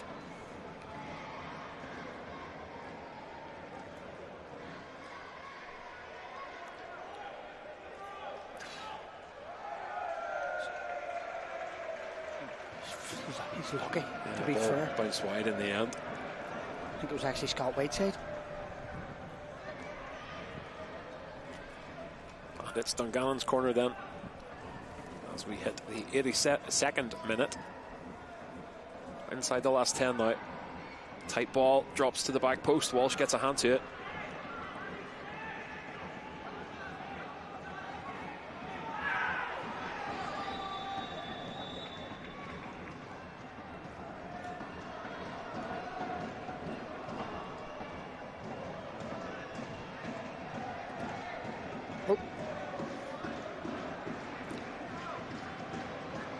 Back to Walsh again, this time driven long.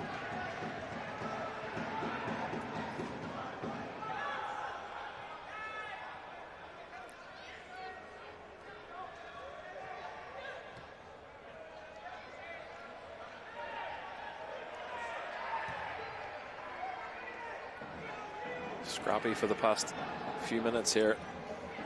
Alves looks to drive forward from the midfield.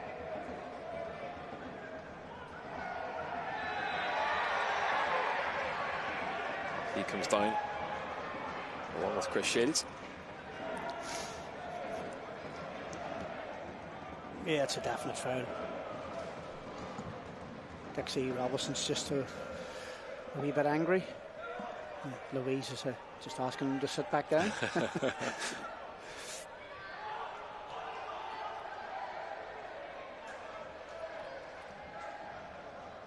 Dungannon now surging forward, look for a ball in.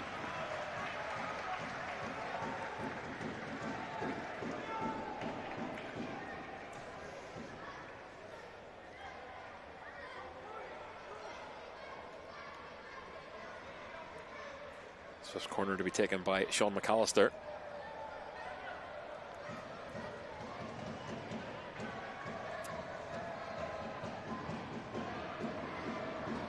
Short to Alves.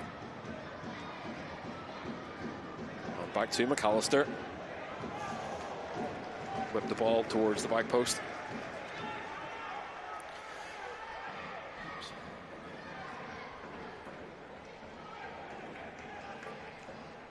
I know it's, as you said, it's the first game of the season for Linfield, but Jimmy Robinson's had a good game, to be fair. It's probably been an easy game to referee as well, but you know, he's made it easy too, to be fair to him. I know over the course of the season, I'm sure they'll get a wee bit of grief from all managers, supporters, players. Everyone. But when they do have a good game, I suppose we do have to also say, like, and so far, you know, Jimmy's managed the game really well. Yeah, agreed. Here's Wallace. Wallace finds McAllister. Dungannon just favouring this left side, looking for a path through. And they get the free kick. I think that's just tiredness. We've noticed in the last 5-6 minutes there's been a lot of free kicks. I think it's just maybe a wee bit of tiredness with the players as well. I'm sure they're still doing a grueling, you know, pre-season programme as well. It'll not just be, I'm sure Linfield being full time, they'll have been in obviously maybe all this week, Monday, Tuesday, Wednesday, Thursday, the game this evening. David might give them tomorrow off, or they might be in for a cool down, because obviously all eyes will be for Shelbourne on Wednesday. There's no question about that. Yeah, it's an intriguing fixture.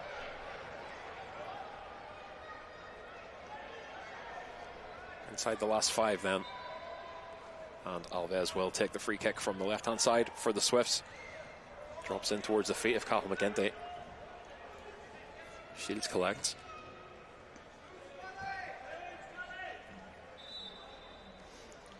And even though Dungannon aren't full time, Joe, they're still in 3 nights a week, you know, so it's only minus the 1 day, you know. I know people talk about the gap between full time and part time, but a lot of the part time clubs, or the so-called part time clubs, are now training 3 nights a week, you know, Monday, Tuesday, Thursday. Yeah. So they're really only a day behind. You know, obviously it's night time and it's not morning time, but you know, again, it's just showing the increase in professionalism in the Linfield League. You know, when the rest of the part time clubs are aspiring to try and close that gap, mightn't be able to do it financially. So they're trying to find other ways, and the ways they're doing that is obviously, you know, going to 3 nights a week. Yeah, I mean, look no further than Dungannon themselves and what they did last season. They were right in the mix in the top 6 and finished the year with the historic Irish Cup win. As a snapshot, Henderson does well, sprawling to his left-hand side. It's just wide of the post. That man, Reece on it, always seems to pop up with a late goal for Linfield. Nearly done the same again there. Took it well. Good reaction from Henderson.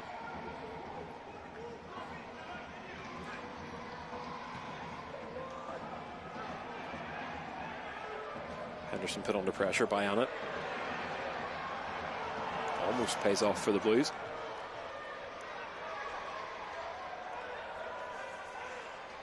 Yeah, it's hard on the young goalkeeper. You need to be, you know, it's really a ball that he should never really received. It was difficult for the young man, and thankfully in the end it didn't come to any harm.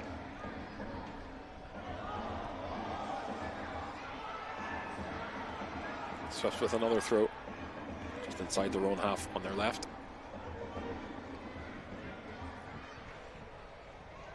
There's talked about Dungannon's domestic season last year, and it would be remiss of me not to give credit to Linfield for their 57th title. One at a canter with 27 wins, 4 draws and 7 losses, 69 goals scored. I mean, that's championship football. I think what was remarkable about Linfield's triumph last year, yeah, the stats are really good, but to actually win it before the split, considering the competition that there is now in the Niffle Premiership, was an astonishing achievement. You know, great ball by Chris Shields. Ball over the top and onside. It's on it again.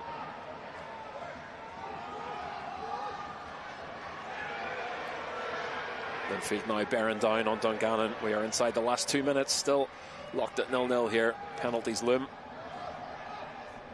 Ball floated over, seen away by King. Dungannon just looking to clear their lines here and do so. Leon Boyd left alone up top and gave chase, but Linfield once again.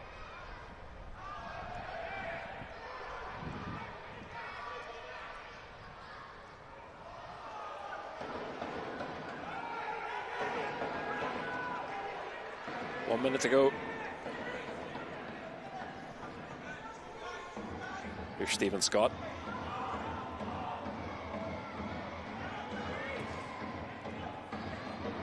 Dungannon work the ball through to Alves in the middle.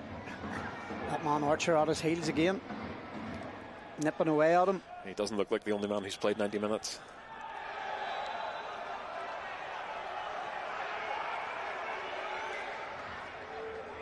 Jimmy Robinson sends the free kick the other way, much to the disappointment of Linfield fans.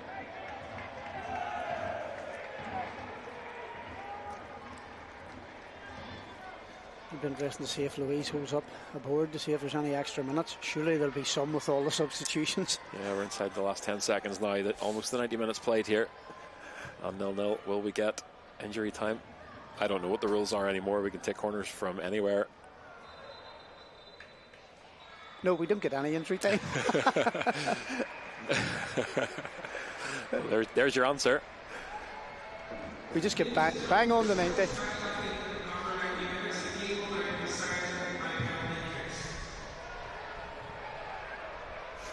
Someone mustn't have told the scoreboard they had 15 minutes up there. It made me panic there, to be honest. I was rechecking my notes, but I was definitely told straight the penalties tonight.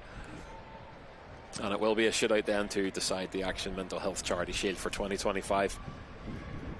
The one thing I would say, Joe, there's nobody on the pitch at the moment that was maybe going to take a penalty if it came to it, you know, because they're all subs bar the 3 boys, so we're going to have some step up. It'll be interesting to see who puts their name forward.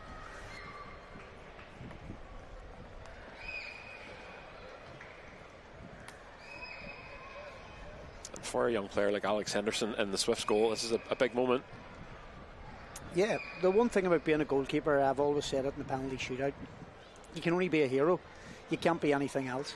You know, it's unfortunate, the outfield player, somebody's going to be the villain, or somebody's going to have all, you know, miss the one that, you know, costs them the game and takes the blunt for it. Whereas a goalkeeper, you're going in there and you can only be a hero, because if you make the saves that wins your team the competition, just like Declan Dunn did in the Irish Cup final, he made the saves in the shootout, and you know that's what made him a hero. You know, maybe it's an omen for Dungannon, because they're going to the same end here as the Irish Cup final, so they are down to the same end. I won't compare the two, but will history repeat itself here for the Swifts at Windsor? Another shootout, this time against Linfield. Twice in 3 months, May and July. And really now, we've talked about it throughout the game tonight. Both teams through the 90 minutes of play, and everyone intact. Lots of players getting their minutes, and thankfully no clashes, no injuries. Yeah, that's the big thing. That'll be, look, obviously one team will want to win it when it gets to this stage, penalty kicks, there's no question about that, but you know, you speak to the two managers privately after the game, they'll both say to you the most important thing about the evening was it was a competitive game. They got to empty both benches, all players have come through unscathed, and it's now you just keep moving forward, keep ticking off the days and see where it takes them. Here we go then.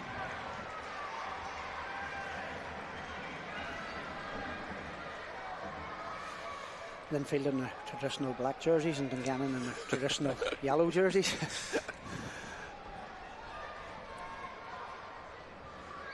Both sides in their away strips tonight. There will be purists at home furious about that.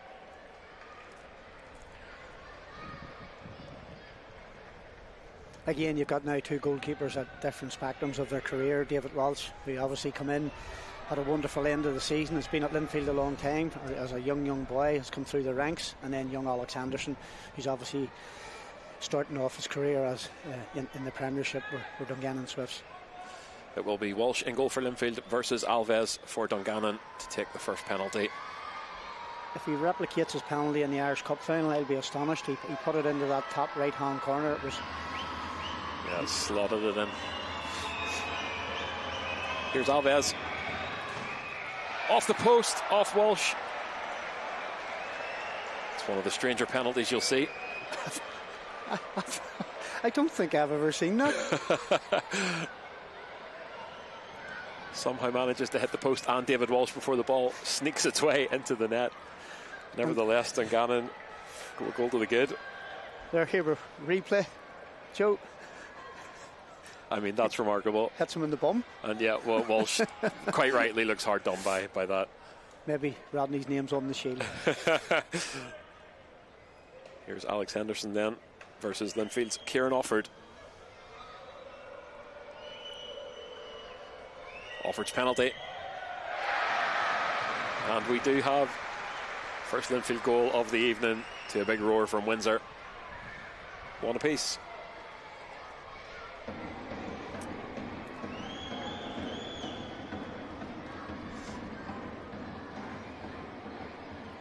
Calmly taken by Offord. Sent the goalkeeper the other way. Adam Gladdy next up for Dungannon. Glennie has played the full 90 minutes here and now steps up to take Dungannon's second penalty. Glennie versus Walsh. Well taken. Dungannon 2 for 2.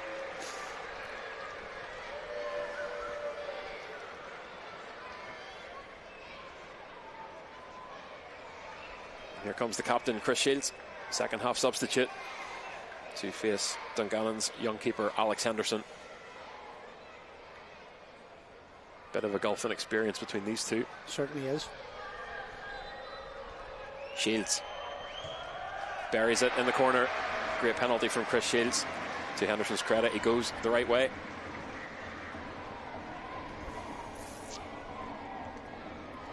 Two apiece. It's always a long, lonely walk. Yeah, me as a mere mortal wouldn't know, but the nerves I have in the stands watching, I couldn't imagine taking one.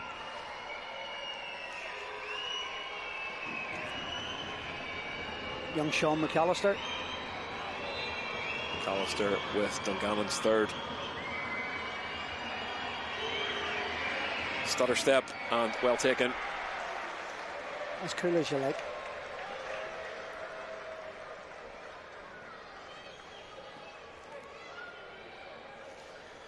Doesn't look too phased walking back, the young man.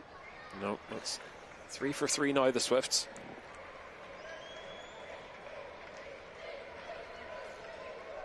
Is Reece on it? It is. It is indeed, yeah. I was going to say a second half substitute, but they've near all been one. Yeah, it's a fair point. Reece on it then for Linfield's third. It's a good save. Henderson stretches to his left, gets a hand on it. It's a big moment for the young keeper. Saves Reece on its penalty. Advantage Dungannon. Not a great deal wrong with the penalty. Yeah, good save by the young man. That'll be brilliant for him. It's not often you see a centre half stepping up to take a penalty kick, but up comes Dylan King. Dylan King then. Cool, calm and collected from King. And that's 4 for 4 from Dungannon. Linfield now must score. Chris McKee.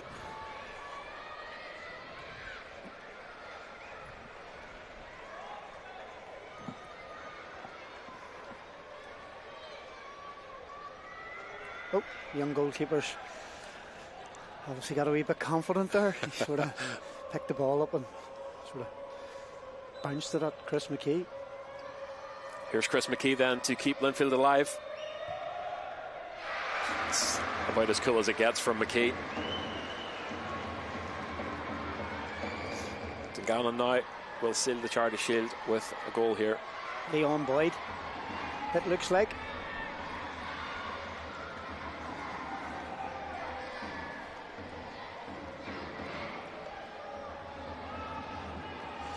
So it's Dungannon's number 11, Leon Boyd, to win the 2025 Niffle Charity Shield in aid of Action Mental Health. Standing in his way, David Walsh. Here's Boyd, and he does it.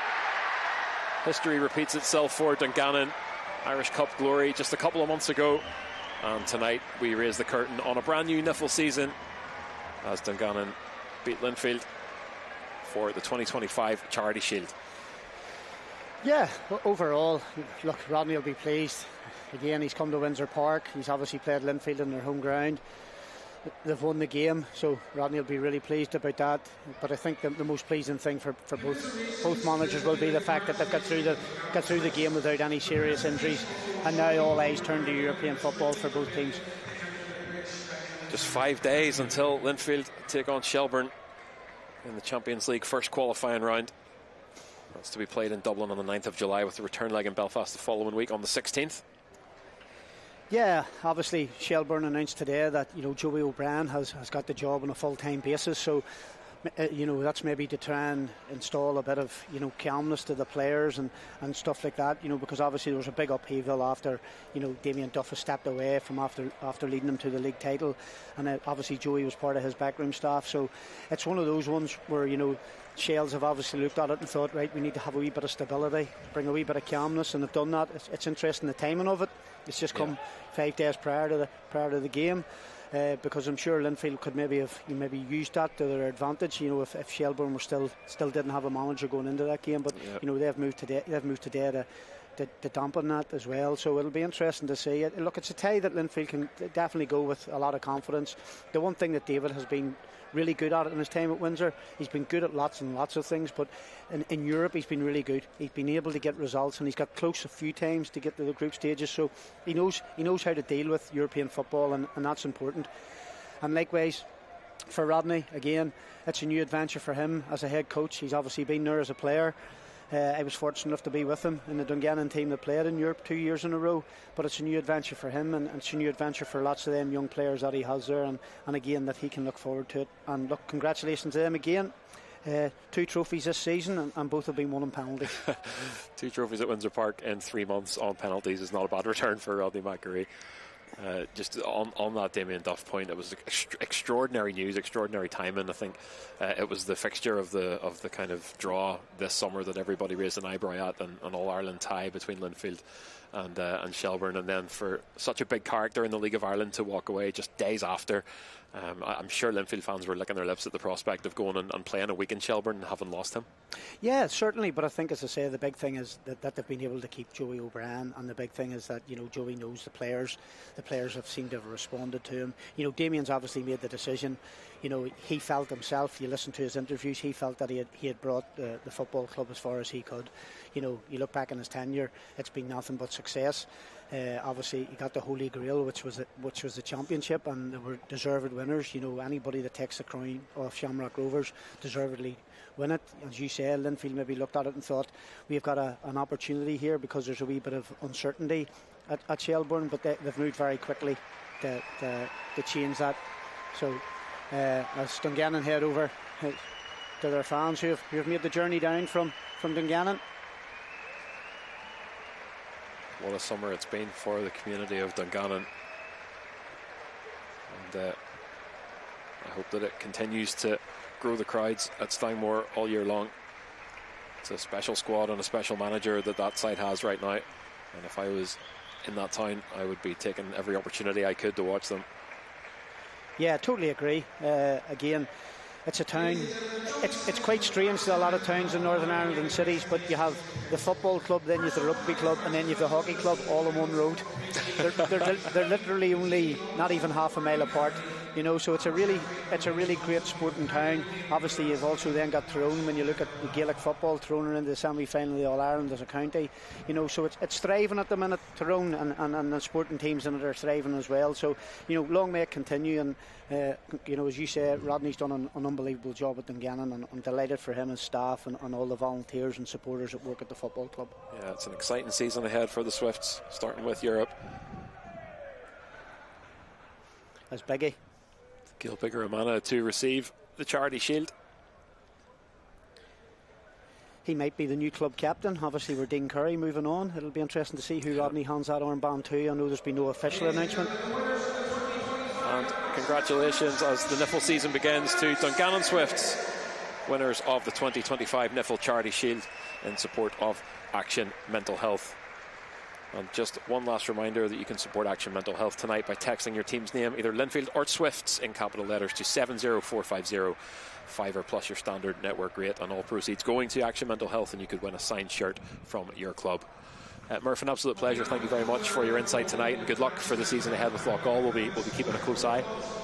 Yes, Joe, thank you for the invite, and everyone at Niffle for the invite here this evening to cover the game. It's been a pleasure, and good luck to yourself and Lauren in your European journey as well. And you never know, our cross might path in a cup competition. Here's hoping. We are just about to start a brand new Niffle campaign. Everybody enjoy the rest of your summer, and we'll see you very soon. Thank you very much.